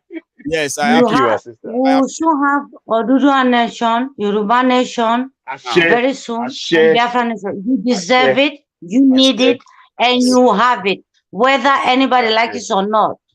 Whether anybody like it or not. You take it. Finish. It is over. Thank you. Baba, I beg. I have one thing I want to beg you for. I beg. Ade Williams. Baba, I beg. Ade Williams. Me and him fight on your platform. Now him where I call him Olofo. After you block my statement, and then after 2 weeks you blocked him out of. I beg, bring him back. That one person. Yes. Baba, bring him back. I beg. I beg you. I beg you.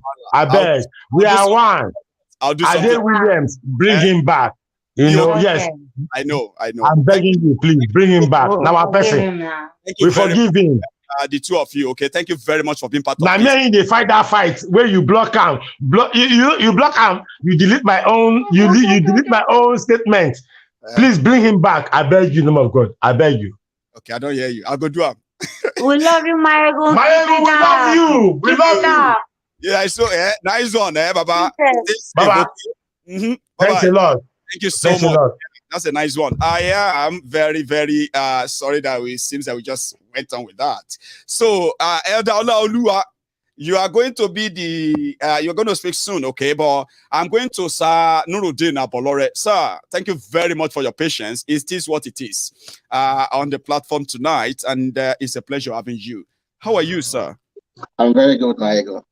I'm very, very, very good. You. So, so you're alive. Yeah, go on. Michael. Sir? We don't have Judas Iscariot among us. We've made Judas Iscariot the shepherd that is leading us to the lion den. Yeah. All our representatives, our leaders are the Judas Iscariot. They are the real Iscariot that are already. They are ahead of us. Wow. What is that? Why are we fighting for Yoruba Nation? For good life, right? Why are we fighting for Yoruba Nation? It's for good life. Exactly. You can get good life anywhere. When you choose to do the right thing. The environment where things are being done rightly is where everybody's going to enjoy, everybody's going to have peace. It's for everybody's sake. The only way out, this kind of generation that we are now, everybody wants to have good things, but nobody wants to have casualties. You understand? So how do we achieve this? We need to study these people as well. The kind of game they are playing on us is what we need to play with them. And we also need to learn their tactics. And what is it? It's politics. It is politics. It is politics, I'm telling you.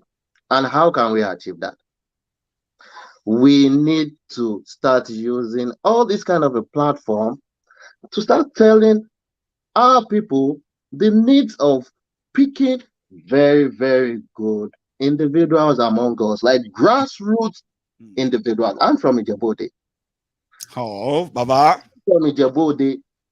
I'm Bashoru Odunuga. Yeah, family. The name of the family can be traced to the 14th century in Ijebode. If I'm interested in politics, I should go back home. I grew up in Maryland, Mende, Maryland.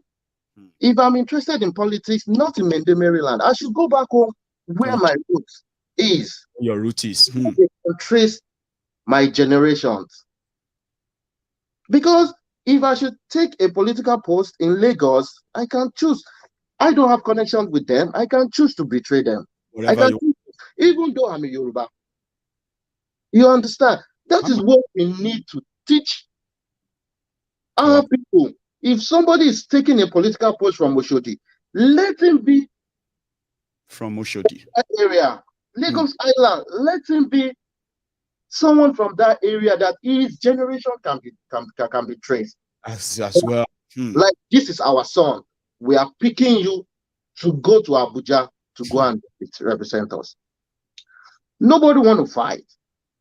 We need to start teaching these people how to do what is best, how to fight for the interest. You know, one of the instruments, sir. You know, one of the instruments, the power that nobody has been able to use against these criminals is the power of the people themselves, right? Because sometimes when you talk about politics, people don't know that there are organizations that are so powerful, right? That have so much influence in who becomes what in that Nigeria today. And the only people who have such organization, they are the northerners. You see, and these northerners who have that organization is all about religion. You know, we have talked about this organization that have been producing different kind of leaders in Nigeria. They've passed through them many times. Now, Yoruba doesn't have such. Sure, you get. That means we couldn't really turn the hand of anything, even within Yoruba land, from those who are, like you wanted to point out, those who are misrepresenting us, those who are holding us down for Nigeria to do all of this to us. So we don't have to be a political party. We don't have to be a political member. But an organization that have the people on its side can control the political direction of that land. If you wield such power, you are not far away from declaring or having your own nation. And I wish that for Yoruba Union someday to have such power and privilege. That is more of the reason, like I'm in Canada here. Sometimes you're in your house, these people, they will come to your door, knock on you to come and campaign for you. You understand? We need to have a carnival, a system like that where these people doesn't have to be attached to any political parties. They just, first of all, we need to teach our people how to select representatives. People, exactly. People actually share their interest. We need that first. It has nothing to do with parties. No. It has nothing to do with parties. It has to do with if I leave Ogun State and try to come and stay in Lagos, you understand? Fine. But when it comes to politics, I'm gonna leave the politics of Lagos to Lagosians. If I'm in Ogun, I don't want to be from Ogun and somebody from Ondo State who wants to come and be my governor or wants to come and be a commissioner or something. It is very wrong. Because there's no real connection. And when you are able to home to go back to. When you're able to get it in the grassroots, man, I'm telling you, when you send your political armies to Abuja, it's gonna be like, it has nothing to do with parties, because if somebody from your constitution or domain is APC, I'm telling you, you are an Ijebu before you become an Ogun, before you become the South, before you become an APC member. So it has nothing. So when you get to Abuja, it has nothing to do. Your allegiance has nothing to do with the party. Your allegiance has to do with the people that you represented, the people that voted. I like that too, because that's the idea, right? Our idea of inculcating the ideology of Yoruba first. Yes, it has to be done for people first. Not by mouth, because action. Nigeria is just like old Scotland, where the English were ruling them, and they would invite different regional heads for meeting. And you know, most of these people that are corrupt people representing their people. When they get there, the English they're gonna give them some money and all this, and this is what we want from you. And you have to go back home and enforce it on your people. It shouldn't be.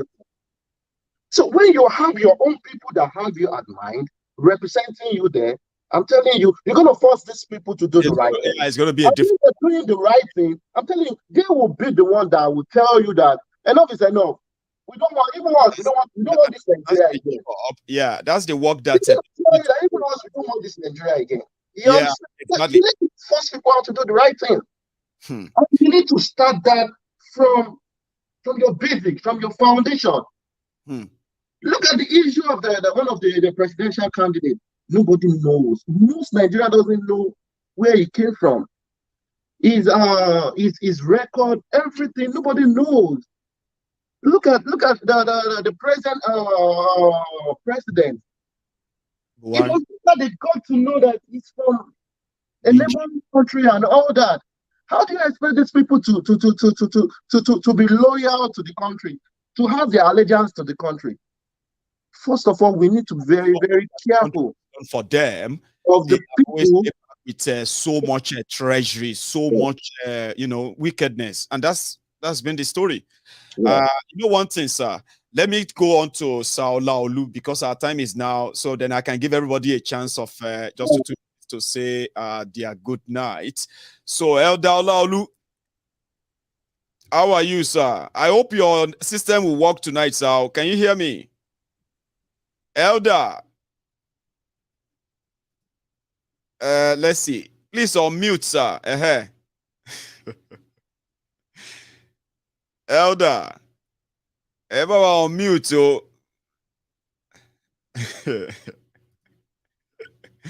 I'm trying to help you on mute, but you have to do it yourself. There is this microphone. There is microphone in front of you. There is a cross on it. Tap it. Put your finger on it. It will unmute. Try it. Elder Olaoluwa. Look at that screen, sir. If you look at that screen, under. You see under, you will see my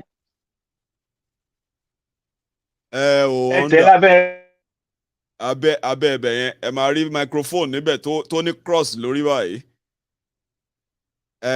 Tẹ́ bá tap pupa ohùn yín á jáde.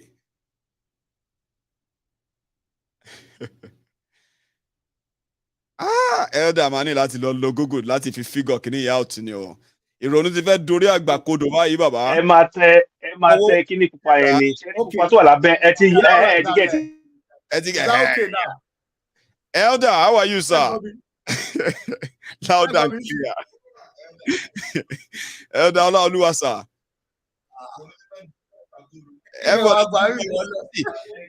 Not only that, too, you can tell people. What your mute here? What your mute here? You have done that. Oh, yeah, go ahead, sir. Time is long. Yes, sir. Please. Everybody can hear you and see you as well. How are you, sir? Okay.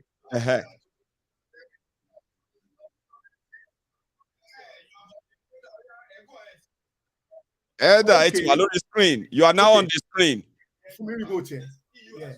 Yeah. Ekale gbogbo èyàn o, CTC AY, Bayegu everybody. Ekale o, Ekushe o. Elder Olaoluwa, sir. Yes. Okay. So Elder, ẹ wojú mi báyìí, ẹ wẹnu mi. Maybe my team ṣe ń sọ̀rọ̀ yìí, bá ṣe ń sọ̀rọ̀ yìí, ṣẹ̀rí anybody máa ń wò yín níta, àwọn tó ń wò yín ní yàrá kejì, ó máa delay 10 seconds. So ẹ jẹ́ kí mi àti yín máa sọ̀rọ̀ lọ àtàwátà wà ń bí. Ẹ fà àwọn tó wà ń bẹ̀ yẹn sílẹ̀, ẹni kan mute program yẹn ń bẹ̀ yẹn kan mute ẹ sáré sọ̀rọ̀ because time wa ti lọ. Elder, go ahead. Yeah, so okay, I'm see. Loud and clear, we are here. We can see you, we can hear you. Go on. Okay.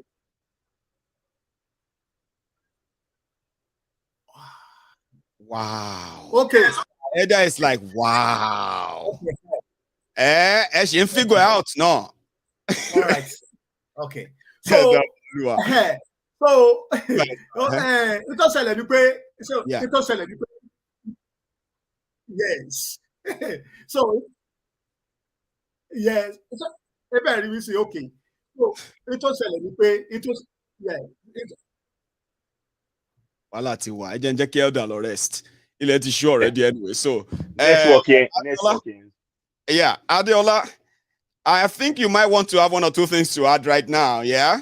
No, I think on the knob, so I'm going to give everybody like about 2 minutes, okay? Just I think has been said.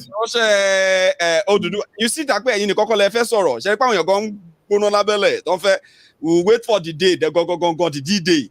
Adiola, yeah, perfect. Yeah, I think it has been a fantastic night to hang it on it tonight before you go, please. Yeah, so I think tonight's session has been really fantastic. I really enjoyed every bit of it. Me too. There's little to say apart from the fact that it's still a contraption and there's a lot of work to be done. I think eventually to bring itself to a grinding halt, Nigeria is set. The way it has been fashioned, it is inevitable. So no matter how much we be angry or whatever it is, the end is predictable. It's good. These are things that have to happen before the end comes. Things that just have to happen before the end comes. So yeah, I'm happy. I'm in high spirit. But sometimes when you go through your day and you are frustrated and you come to Maigo, there's that glimmer of hope. Because they share you up. Because the fact that the Nigeria itself is a major hope of the black race. So as long as we get it right, I think the black. I mean, that's what they say, Adiola. They said if Nigeria can get it right, yes. The black race will get it right. That seems to be another very good one, because that getting it right, sometimes we should be very, very careful of what we are saying. Yeah. Getting it right, the only way Nigeria can get it right, if all of us want to be honest, you get it may be tough, it may be hard, it may be extreme. Some will say, that's too extreme now. We just find another means? Listen, the only way Nigeria will work and the rest of Africa will likely get it better is if Nigeria do the right thing.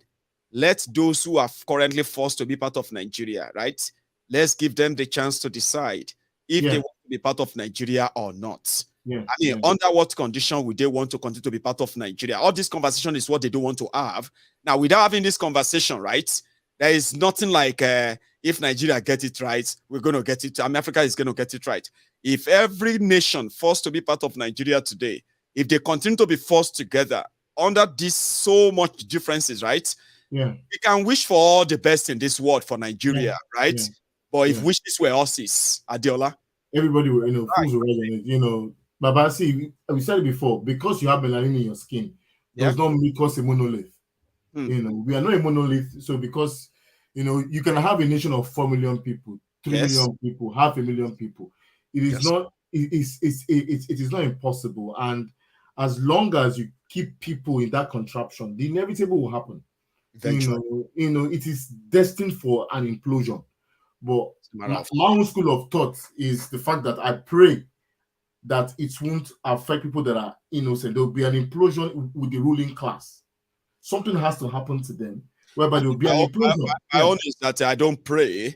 I just want the rich and the powerful and those who feel untouchable, just to know that, like they say, when the poor have nothing to eat, they will come back for them, Baba. They will come for them. They will hit the rich. Baba, they will come for them. That is, Baba, is inevitable. It is that structure is meant for an implosion. And I think that's what Ken said as well. Ken is like, listen, it's not about what we wish for. It's not about what we say. We can talk to the end. But the truth of the matter is this, right? If Nigeria continue under this same trajectory, that we are they won't stop stealing. Baba, they won't stop stealing. All the drivers are there. All the drivers are there. All the birds are fleeing. All the lion and elephant, they are running. So you should know that something is coming. It's coming now. Baba, thank you so much. I appreciate that. I had to drag you out of there, like as usual. Many of you would not probably go to bed without having to be part of this, and I appreciate you, all of you, all the time. No joke. So let me go to Ken. Ken, Adiola said that whether we do something or we don't do anything, right? The inevitable is eventually going to happen. But I think some would prefer to say, how prepared are we for the backlash or the fallout of when this whole thing finally kaput, as they say. Kenneth, what would you like to add before we call it a night, please? Yeah, again, like I said, that place, Nigeria, is like a patient that has cancer or leukemia or whatever disease that sometimes that puts somebody in a condition whereby they will not come out of it. If you watch that video, not just this one you showed, even the previous one, but let's look at the most current one you played, that video of Tinubu campaign and what have you, and even article on, you could see that these people, like you and I have always said, they are irredeemable. They are irredeemable. I'm not saying that all of them are not, some of them are not redeemable, but a huge chunk of them are irredeemable. And why are they irredeemable is that some of them has been, they've been subjected to what they are today, that poverty, and the hopes of anything good coming out of it. I have to be very honest, it's really slim. Why? It's slim so much that because I've been there, it's not like I said I was told. I've been in that place. I've gone there. Lagos, Abuja, just name it. I've been there on the ground. And I can tell you this for a fact, that country is on life support. It is just on life support. An implosion that is inevitable. That's what Adiola said. Yeah. So what somebody told me, Ken, right? Somebody said that it's like a bubble. Everybody's in that bubble.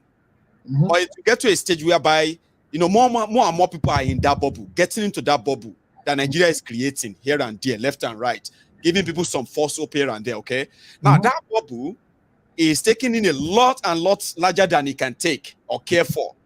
Now it's going to burst, and they say those who are putting the bubbles in place, they actually have no plan of what's going to happen if the bubble bursts. So if Nigeria implode, they will run. Somebody said, yeah. So most of them already have an escape plan. They have an escape plan. It is the people who are Jagaban, Atiku, shouting. They are the ones who are going to pay the ultimate price. They are the ones who will kiss and lick the ass of these vampires, and that's why I have said that these people. And I hate to say it, it's very sad. When I keep using the fact that they are irredeemable, they are just irredeemable. That's so irredeemable that the few ones that are redeemable are so small compared to the people who are irredeemable. Who are not even sustainable. Exactly. So I'm hoping that morning, can change their mind in the afternoon. So those who are redeemable are not all sustainable. Man, people love playing with words, though, because you said something about redeemable. Now I just remember that, like, they are irredeemable, right? And the few that are redeemable, they are not sustainable. So it's like a two gamble. Even when you succeed and get some, when you get some, you're not guaranteed. You're not sure. Even those few you get. I mean, take a look at the disobedient and all that. A year ago, majority of those who are with us, who believed, who heard everything, suddenly, they want to give Nigeria a last chance. Let's give it one more, just one more. Obi is that one more. Packaging. The same thing is the same thing they did in 2015. You recall when they talked about Buhari, this and that. I kept on telling people. Then I said, it is better to wine and dine with the angel that you know, not with the devil you know, than the angel you don't really. Promising you, see us. See where we are now. See what it is. And it's not just because I'm just going to come and start doing the prophet of doom, telling you that this and that. No, it is the fact that we have these vampires, these Draculas. They are there. They've made it absolutely very clear that. Forget about restructuring. Amending throwing away your 1999 constitution or everything. Having your state police, protecting yourselves against invaders, running your own economy and protecting yourselves against invaders. All of these are called anti-North. Publicly, they said them. And guess what? We have people who have explained the reason why they said it's anti-North to us. They will never agree. Baba, wait, okay, Ken. People will tell you and say, North will never agree to that. Yoruba or Igbo, your own person like me and you, Southerner, will tell you when you talk about something that could bring normal progress and what have you, they will say, no, the North will never agree to that. And that's it. Nothing you can do about it. It's like psychologically, we just agreed that we are all doomed. We just live and die and just go you know. Oh, we're not going to let it happen. So, Mr. AY and Odudwa, yes, I'm people, but I'm like I was telling my the other day, I'm Yoruba too because I grew up in Lagos. Oh, absolutely. Yeah, and I grew up in Mushin, to be precise. You're side. Mole patapata, mole goni, papa. Dele goni, dele patapata ni ti da very good. So, tí kò yé mi, ó yé gbogbo ẹ yé mi. Àwọn náà mo sọ pé ẹ ti mọ̀ wá délé pátápátá nìyẹn. Akin náà ni. Ó dà bẹ́ẹ̀. Let me go to a Russia to do us. I want you to give us what you want to look out for in the next couple of days. Since Kenneth is gone anyway, Kenneth, since Kenneth ti lọ, ránṣẹ́ sí Kenneth nígbà tó bá yá, torí ìgbà tó ń sọ̀rọ̀ yẹn, mo píkì àwọn nǹkan kan tá a nílò nínú ọpọlọ rẹ̀. Mo píkì ẹ̀. So irú àwọn èèyàn bẹ́ẹ̀ yẹn àní táwọn nù. Citizen AY mo rí ìgbà tí Citizen AY ń ṣe ọwọ́ sí Máyégún, ọmọ ọlọ́pọlọ ní Máyégún, ọpọlọ tọ́lọ́run fún Ọlọ́run ní ìbàjẹ́, Ọlọ́run á bẹ̀ wo ọmọ rẹ̀. Oríṣiríṣi èèyàn ni ọmọ wá sórí prógámù yìí o. Àti irú èmi ké mo kára mi mọ́ wọn, mo ka Citizen AY mọ́ wọn torí ọ̀rọ̀ kan tó bá ṣe sọ̀rọ̀ tó rọra ṣẹlẹ̀. Tó rọra ṣẹlẹ̀ pé ọmọ ẹni tó pè lẹ́ẹ̀kan mi ò fẹ́ èmi náà ń sọwọ́ sí Máyégún ṣe ní báyìí mo dẹ̀ rí sí so ọpọlọ tọ́lọ̀ fún ẹ kò ní ìjọba irú rẹ̀ náà bá a ṣe ní àwọn àgbà báyìí náà ní kíní bẹ́yẹ náà nìyẹn bẹ́ẹ̀ ni so etí mo fẹ́ sọ náà kò pọ̀jù pé Ọlọ́run tó dẹ́mi wá sí etí a ṣe ní ti Yorùbá yìí mo fẹ́ ká ṣe kí gbogbo wa ó péjú a gbọ́dọ̀ gbẹ́ iṣẹ́ wọn ní ká fi Sunday sir yẹn ni pé ọ̀pọ̀ ìlú wa work out káwọn náà participate so bóyá àkókò ṣe ní Sunday tó ń bọ̀ yìí. Kò sí wàhálà ká tú sùdé kòkò ká dẹ̀ mọ ibi tí a lọ torí mo fẹ́ sáré sọ nǹkan kan mọ́. So ẹ má worry máa work nǹkan kan out. Ok kò bí ọ̀sẹ̀ ṣe Sunday náà ìgbà táyé bá lè wà ṣùgbọ́n tó bá ṣe torí. náà ló dà pé àwọn èèyàn ti ń suggest weekend. ó tà ń sá fún níbi tí tá à ń sá fún òun gan ló ti wá ṣẹlẹ̀ yìí títí wá gan ní àwa bàjẹ́ tí ó bàlùmọ̀jú tá a sá fún lọ. tá a bá ṣọ́ra. àwọn nǹkan tí a rí lè ní òótọ́ ni nǹkan méjì tí mo gbọ́ lè ní àwọn méjì tí mo wọ́ lè ní ó fún mi ní kàyéfì. ètèmi náà tún gbọ́ lánàá náà kì í dẹ̀ ṣe pé kínní gbòótọ́ dẹ̀ ni ó ti wá jẹ́ pé ó tún ti wá bàjẹ́ ó tún bàlùmọ̀jú ti àwọn olóṣèlú tó wà ń bẹ́ẹ̀ lọ tí ò tí ì dọ́wọ́ wa tí ò tí ì ṣe kínní ọ̀nà tí òjò ti ń pagún bọ̀ lórí ọ̀rọ̀ yìí èní tí mo kọ́ máa gbé ojú mi jáde nìyí bẹ́ẹ̀ adẹ̀ ti ń ṣiṣẹ́ lẹ́yìn ní tipẹ́tipẹ́ mo lè kàyé ọjọ́ tí mo bá Máyégún sọ̀rọ̀ ṣùgbọ́n mo mọ Máyégún délé ni kò mọ̀ pé mo mọ̀ bẹ́ẹ̀ ni ẹ táwọn bàbá ṣe bí ọmọ ni Máyégún jẹ́ sí mi báyìí kábíyèsí sá ọ méjì ọmọ nítọjọ́ orí bẹ́ẹ̀ ni but kéèyàn tírú ọba tẹ̀lé èèyàn èmi ṣèwádìí Máyégún délé ni débi ìgbà tó fi jọ ń ṣiṣẹ́ pẹ́kẹ́tẹ́ kan bẹ́ẹ̀ pé ọmọ òun lọ́mọ yìí ṣe mo jẹ́ láyàlé. ẹ mọ̀ nǹkan tí bàbá ìyá mi tó sọ fún mi nígbà tí mò ń dàgbà àwọn kan mi wà tẹ́ pé gbogbo nǹkan tí bàbá yẹn sọ fún mi nígbà tí mò ń dàgbà tí mo wà ń kékeré nígbà tí mo wà ń dàgbà tí mo wà ń pàdé wọn nínú àwọn ìwé kan ìwé ń bí ìwé lọ́hùn àwọn àdàgbà pé professor oníwèé kan àbí nǹkan kan bẹ́ẹ̀ yẹn ṣùgbọ́n ẹ mọ̀ tó máa ń sọ fún mi pé nípa kí ló ti ń pè bóyá ká sọ story ara wa ṣẹgẹt sórí ìwọ tí ò bá ní ìtìjú láti sọ ìtàn ara ẹ bẹ́ẹ̀ni ibẹ̀ gidi ọ̀nà àwọn èèyàn tó fẹ́ bá ẹ sọ ìtàn ara ẹ bí ò lé kan á dín kan ṣe ẹ gẹ́tì bẹ́ẹ̀ni gbogbo tèmi náà ṣe gbé gbà gbogbo bí mo ṣe ṣe àti gbogbo ẹ̀ lọ́tún lósì mo dúpẹ́ lọ́wọ́ Ọlọ́run pé gbogbo ẹ̀ ló ṣe trace ká lè dúpẹ́ bí tàbádé yẹn ló jẹ́ pé mo máa ń dúpẹ́ lọ́wọ́ Ọlọ́run pé nǹkan kan tọ́lọ́run jogún fún mi nínú gbogbo àsìkò yìí ni pé nílùú òyìnbó tí mo wà yìí ni pé ẹ̀kọ́ kan wà tí mo learn òun ni pé nǹkan tí mo lélò láti fi gbé ìgbé ayé tí ẹ lè sọ pé ìgbé ayé èèyàn kò tó nǹkan kan. Ọlọ́run ṣe é.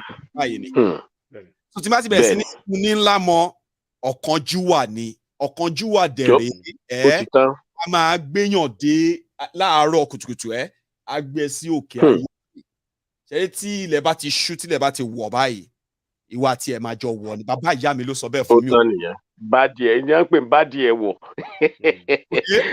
ṣìtìsí ẹwà ẹ ṣeun gan o a pàdé lẹ́nu yìí ọ̀rọ̀ pọ̀. ẹyẹ máa gbé ẹ text mi sir máa dá yín lóhùn á tún sọ̀rọ̀ lórí. ẹ wà yín láti dáhùn around because I think bẹ́ẹ̀ni mo try pé kí n tiẹ̀ wá bá ìwà ní Belgium nígbà tí wọ́n ń ṣe rally but one way or the other mo miss flight láti South Africa gbà tí mo ń bọ̀ wá sí Ireland torí mo fẹ́ wà ní rally yẹn ní Belgium gbà yẹn but a dúpẹ́ lọ́wọ́ Ọlọ́run so adúpẹ́ Ọlọ́run á fún wa ṣe délẹ̀ Ọlọ́run á fún wa ṣe délẹ̀. Okay, ó dàárọ̀. Odaro, sir. It's just you and I, sir, and you are going to spend 5 minutes to tell us your own addition to what we have discussed so far tonight, sir. Please. I want to first of all thank those of you who are still with us now in this discussion, and you can see it goes on very, very. It's meandered in some ways, but we focus on the central subject, which is the self-determination. But I want to again thank Maigun for watching, for your patience and in dealing with all manner of things and the composure that you put forward. I was the best customer service advisor for Sky. Well, there you go. Well, that's being put to use. Good, very good. Anything raging, all I have to do is to listen. Then I study the tone. I study the countenance. Those are the things I need. Then if I respond angrily, it's because maybe I have accessed that person, that person is not asking me a question because they wanted answer. They're asking the question because they want to start trouble. So I was trained that way. I got the best training in customer service. So all of you should never worry. When people, I can never be surprised. You understand? I can never be surprised by questions. I can never be surprised or be pushed to be, I can never be uncomfortable with people asking me questions. If I am uncomfortable, I want to show something. Like I'm angry, I'm angry. That one is different too. Exactly. Sure, you get, but I get what you mean. And I need a lot of people with that kind of training and experience to come on board. Exactly. Communication is key. It's a lot. Very, very important. That is why somebody will say all I wanted to say anytime. But there are some things I feel like there are people who are more committed to these things, who have so much connection. Don't just say things because you think you know them. You're going to hurt them. You're going to hurt everything. You're going to hurt yourself as well. Exactly. And so far, so good. I'm trying to be very careful about that. So yeah, AY, we will continue. So that being said, and also, I also be okay. I think my brother, well done and great, and it's good to see his wife and everything else, and everybody else. Look, one of the things I want to say in all of this is, we have to not lose sight. And Maigo has said this before. We mustn't lose sight of where we're going. We mustn't. And where we're going is self-determination. We're not saying to destroy a nation for the sake of destroying a nation. That's not what we're saying. We have been left with no other option but to seek what is rightfully ours, which is self-determination. Because in the nation that we're currently in, we are slaves in our own land. And that is no lie. I kid you not. So we need to really understand when people come and say, oh, what is wrong with Nigeria? There's a lot wrong with Nigeria. There's no roads, and no light, no water. Those wrongs too. Sorry? I said that there are so many wrongs, and there are victims of those wrongs. Victims. Thank you. Those wrongs are not just wrongs. All these things we talk about are not just things. There are victims. There are human beings whose lives and daily lives are affected by these actions that they are doing. People, and these people are not just people as well. They are our people. So we must get ourselves freed from this exactly. kind of. We must. Let me give you an example. As we speak now, do you know that they are coming to poach? The UK and others are coming to poach. I got a letter. They're coming to poach doctors, lawyers, nurses, teachers from that contraption to come into Europe. And to come because the governance is not providing for those people who are educated. They are fleeing. They are actively seeking them out. So what will we be left with? If we do not, we have no other choice but to now speak up. Because if they hollow out the entire structure for survival, the people that will be left with nothing.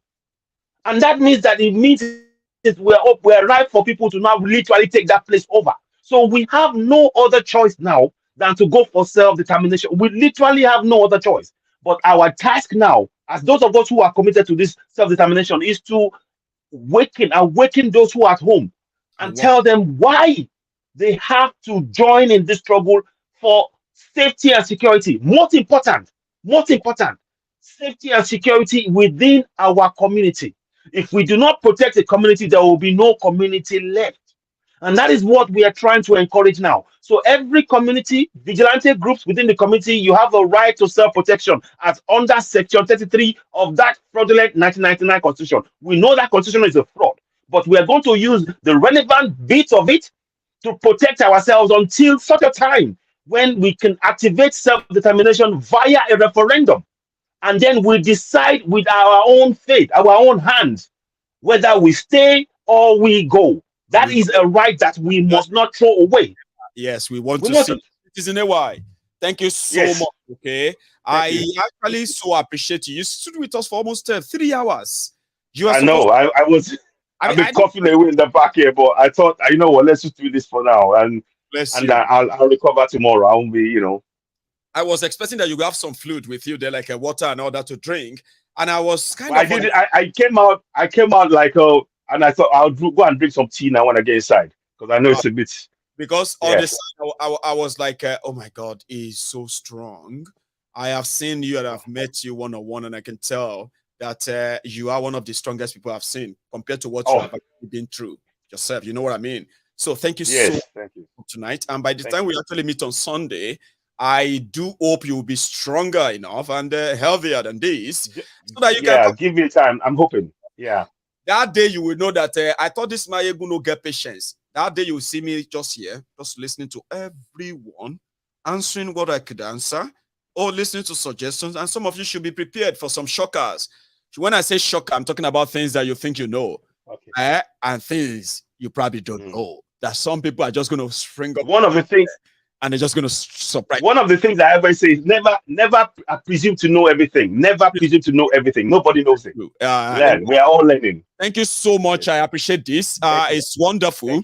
You can catch up with AY on YouTube, on Facebook. Anyway, I'm planning to close my Mayego's Diary political Facebook very soon. I'm planning to.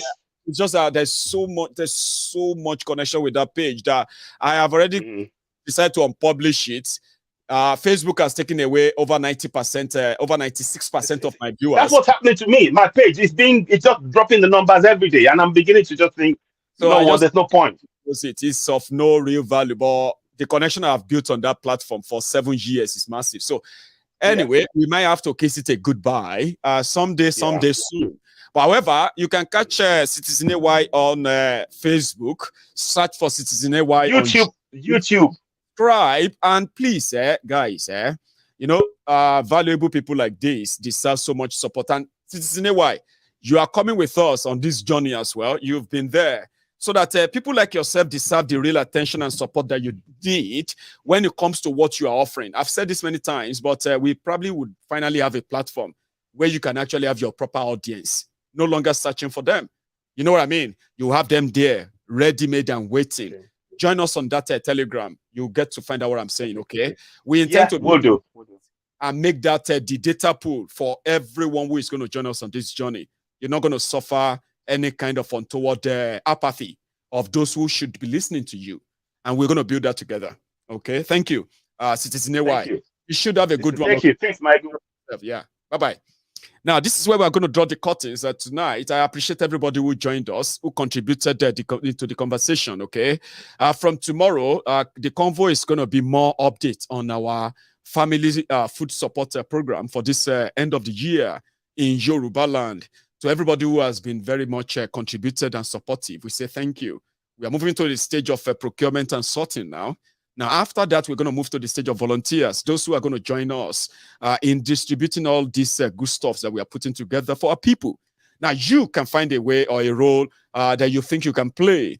And if you are actually not in Nigeria, yeah, you can join us on the Telegram. If you have a Telegram on your phone, right, all you have to do is to search for Yoruba Union with a bracket general, okay? Join us there. Sign up with us. Have a convo with us. Every day we are picking on the ideas of the people who believe that we could do this, we could do that. How can we get on and do this fast enough, right?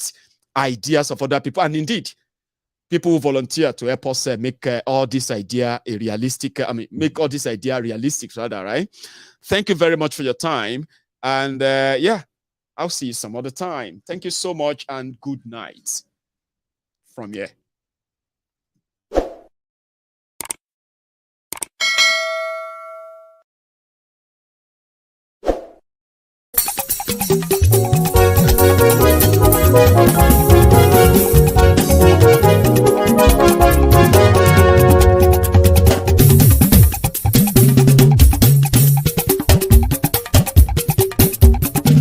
Mayegun làwa mọ̀ làmọ̀ tó dòdòdò. Mayegun Diary Mayegun #1. Mayegun làwa mọ̀ làmọ̀ tó dòdòdò. Mayegun Diary Mayegun #1. Mayegun ti dé o ọ̀rẹ́ ara ìlú. Mayegun Diary Mayegun #1. Lórí Facebook lórí YouTube. Mayegun Diary Mayegun #1. Gbogbo bó ṣe ń lọ ni Mayegun já wa sí. Mayegun Diary Mayegun #1. Àṣírí ọ̀jẹ̀lú kì í bò níbẹ̀ o. Mayegun Diary Mayegun #1. Bó bá ṣe eré àní Mayegun máa wí. Mayegun Diary Mayegun #1. Ó sì tún ṣe eré wàá gbọ́ níbẹ̀ o. Mayegun Diary Mayegun #1. Mayegun Diary Diary Politico. Mayegun Diary Mayegun #1. Godfatherism kò sí lọ́rọ̀ Mayegun. Mayegun Diary Mayegun #1. Ẹ farabalẹ̀ sẹ́ o kẹgọ́rọ̀ lẹ́nu o. Mayegun Diary Mayegun #1. Àní Mayegun làwa mọ̀ tó dòdòdò. Mayegun Diary Mayegun #1.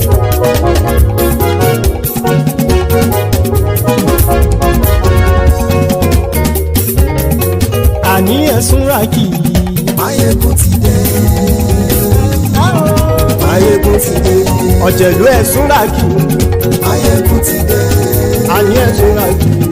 Mayegun ti dé. Lórí Facebook. Mayegun ti dé. Àní ẹ̀sùn rákì. Mayegun ti dé. Lórí YouTube. Mayegun ti dé. Àní ẹ̀sùn rákì. Mayegun ti dé.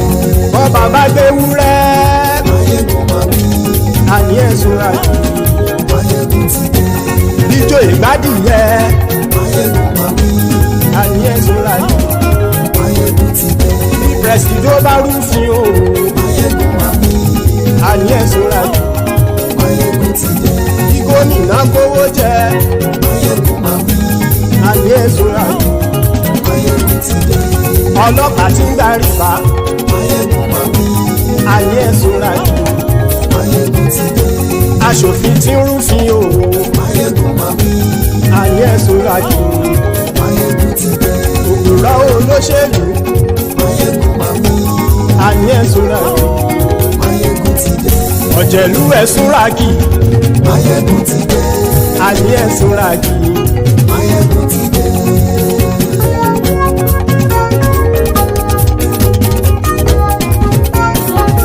Mayegun ti dé. Gbogbo ọ̀jẹ̀lú ẹ̀sùn rákì. Mayegun ti dé. Gbogbo ọ̀jẹ̀lú ẹ̀sùn rákì. ṣùgbọ́n ní bá ti ṣe èyí tó yẹ kí wọ́n ṣe ọmọ bá dèrò ní fi wọ́n níran o. Máyégún ti dé gbogbo ọ̀jẹ̀lú ẹ̀ súnra kí. Máyégún ti dé gbogbo ọ̀jẹ̀lú ẹ̀ súnra kí. ṣùgbọ́n ní bá ti ṣe yìí tó yẹ kí wọ́n ṣe ọmọ bá dẹ́rọ̀ ò ní fi wọ́n níran. Wọ́n fowó bẹ́ẹ̀ o Máyégún ó sọ pé wọ́n ò bẹ́ẹ̀ wọ́n fowó bẹ́ẹ̀ Máyégún ó sọ pé wọ́n ò bẹ́ẹ̀ oníkanṣá ti ṣe yìí tó yẹ kí wọ́n ṣe fáwọn ará ìlú tó gbé wọn débẹ̀ o àyè. Máyégún ti dé gbogbo ọ̀jẹ̀lú ẹ̀ súnra kí. Máyégún ti dé gbogbo ọ̀jẹ̀lú ẹ̀ súnra kí. ṣùgbọ́n ní bá ti ṣe yìí tó yẹ kí wọ́n ṣe ọmọ bá dẹ́rọ̀ ò ní fi wọ́n níran. Kì máa yí ṣe eré ọ̀rọ̀ yìí kì í ṣe ẹ̀fẹ̀. Kì máa yí ṣe eré ọ̀rọ̀ yìí kì í ṣe ẹ̀fẹ̀. Ẹni bá ti lè lẹ́bọ̀ lẹ́rù o ọmọ bá dèrò kàṣàyè tú wọn síta. Máyégún ti dé gbogbo ọ̀jẹ̀lú ẹ̀ súnra kí. Máyégún ti dé gbogbo ọ̀jẹ̀lú ẹ̀ súnra kí. ṣùgbọ́n ní bá ti ṣe yìí tó yẹ kí wọ́n ṣe ọmọ bá dẹ́rọ̀ ò ní fi wọ́n níran. Tẹnitẹni ọmọ Máyégún ọ̀rẹ́ ara ìlú mọ̀mọ́ ni mo fọlọ́hún sọ ẹ̀ bá kìlẹ́bù lóòótọ́ olódodo ìlú ọ̀tá ìlú mọ̀mọ́ ni ìwọ ṣá máa ń ṣọ́ra kò sì mọ́ bẹ̀rù bọ́tà ń lè rí bóníṣègùn lé káwọn mọ̀mọ́ fi ṣera wọn ni ó ti dẹ̀rùn tí wọn ò gbọ́dọ̀ sè mọ́bẹ̀. Èèpo ọ̀bọ lọmọ bá dérò tàjẹ́ ò gbọ́dọ̀ jẹ́ ó ti jọba lórí àbínú ẹni kò sì mọ́ fòyà àìsíwọ́lu ní ẹnìkẹ́ ìgbódì ẹyin lábàrá o ó kó ẹni tó bá dán o àkàmù. Máyégún ti dé gbogbo ọ̀jẹ̀lú ẹ̀ túnra kì. Máyégún ti dé gbogbo ọ̀jẹ̀lú ẹ̀ túnra kì o. Ẹni bá ti ṣe yìí tó yẹ kí wọ́n ṣe ọmọ bá dèrò òní fi wọ́n níran o. Máyégún ti dé gbogbo ọ̀jẹ̀lú ẹ̀ súnra kí. Máyégún ti dé gbogbo ọ̀jẹ̀lú ẹ̀ súnra kí. ṣùgbọ́n ní bá ti ṣe yìí tó yẹ kí wọ́n ṣe ọmọ bá dẹ́rọ̀ ò ní fi wọ́n níran.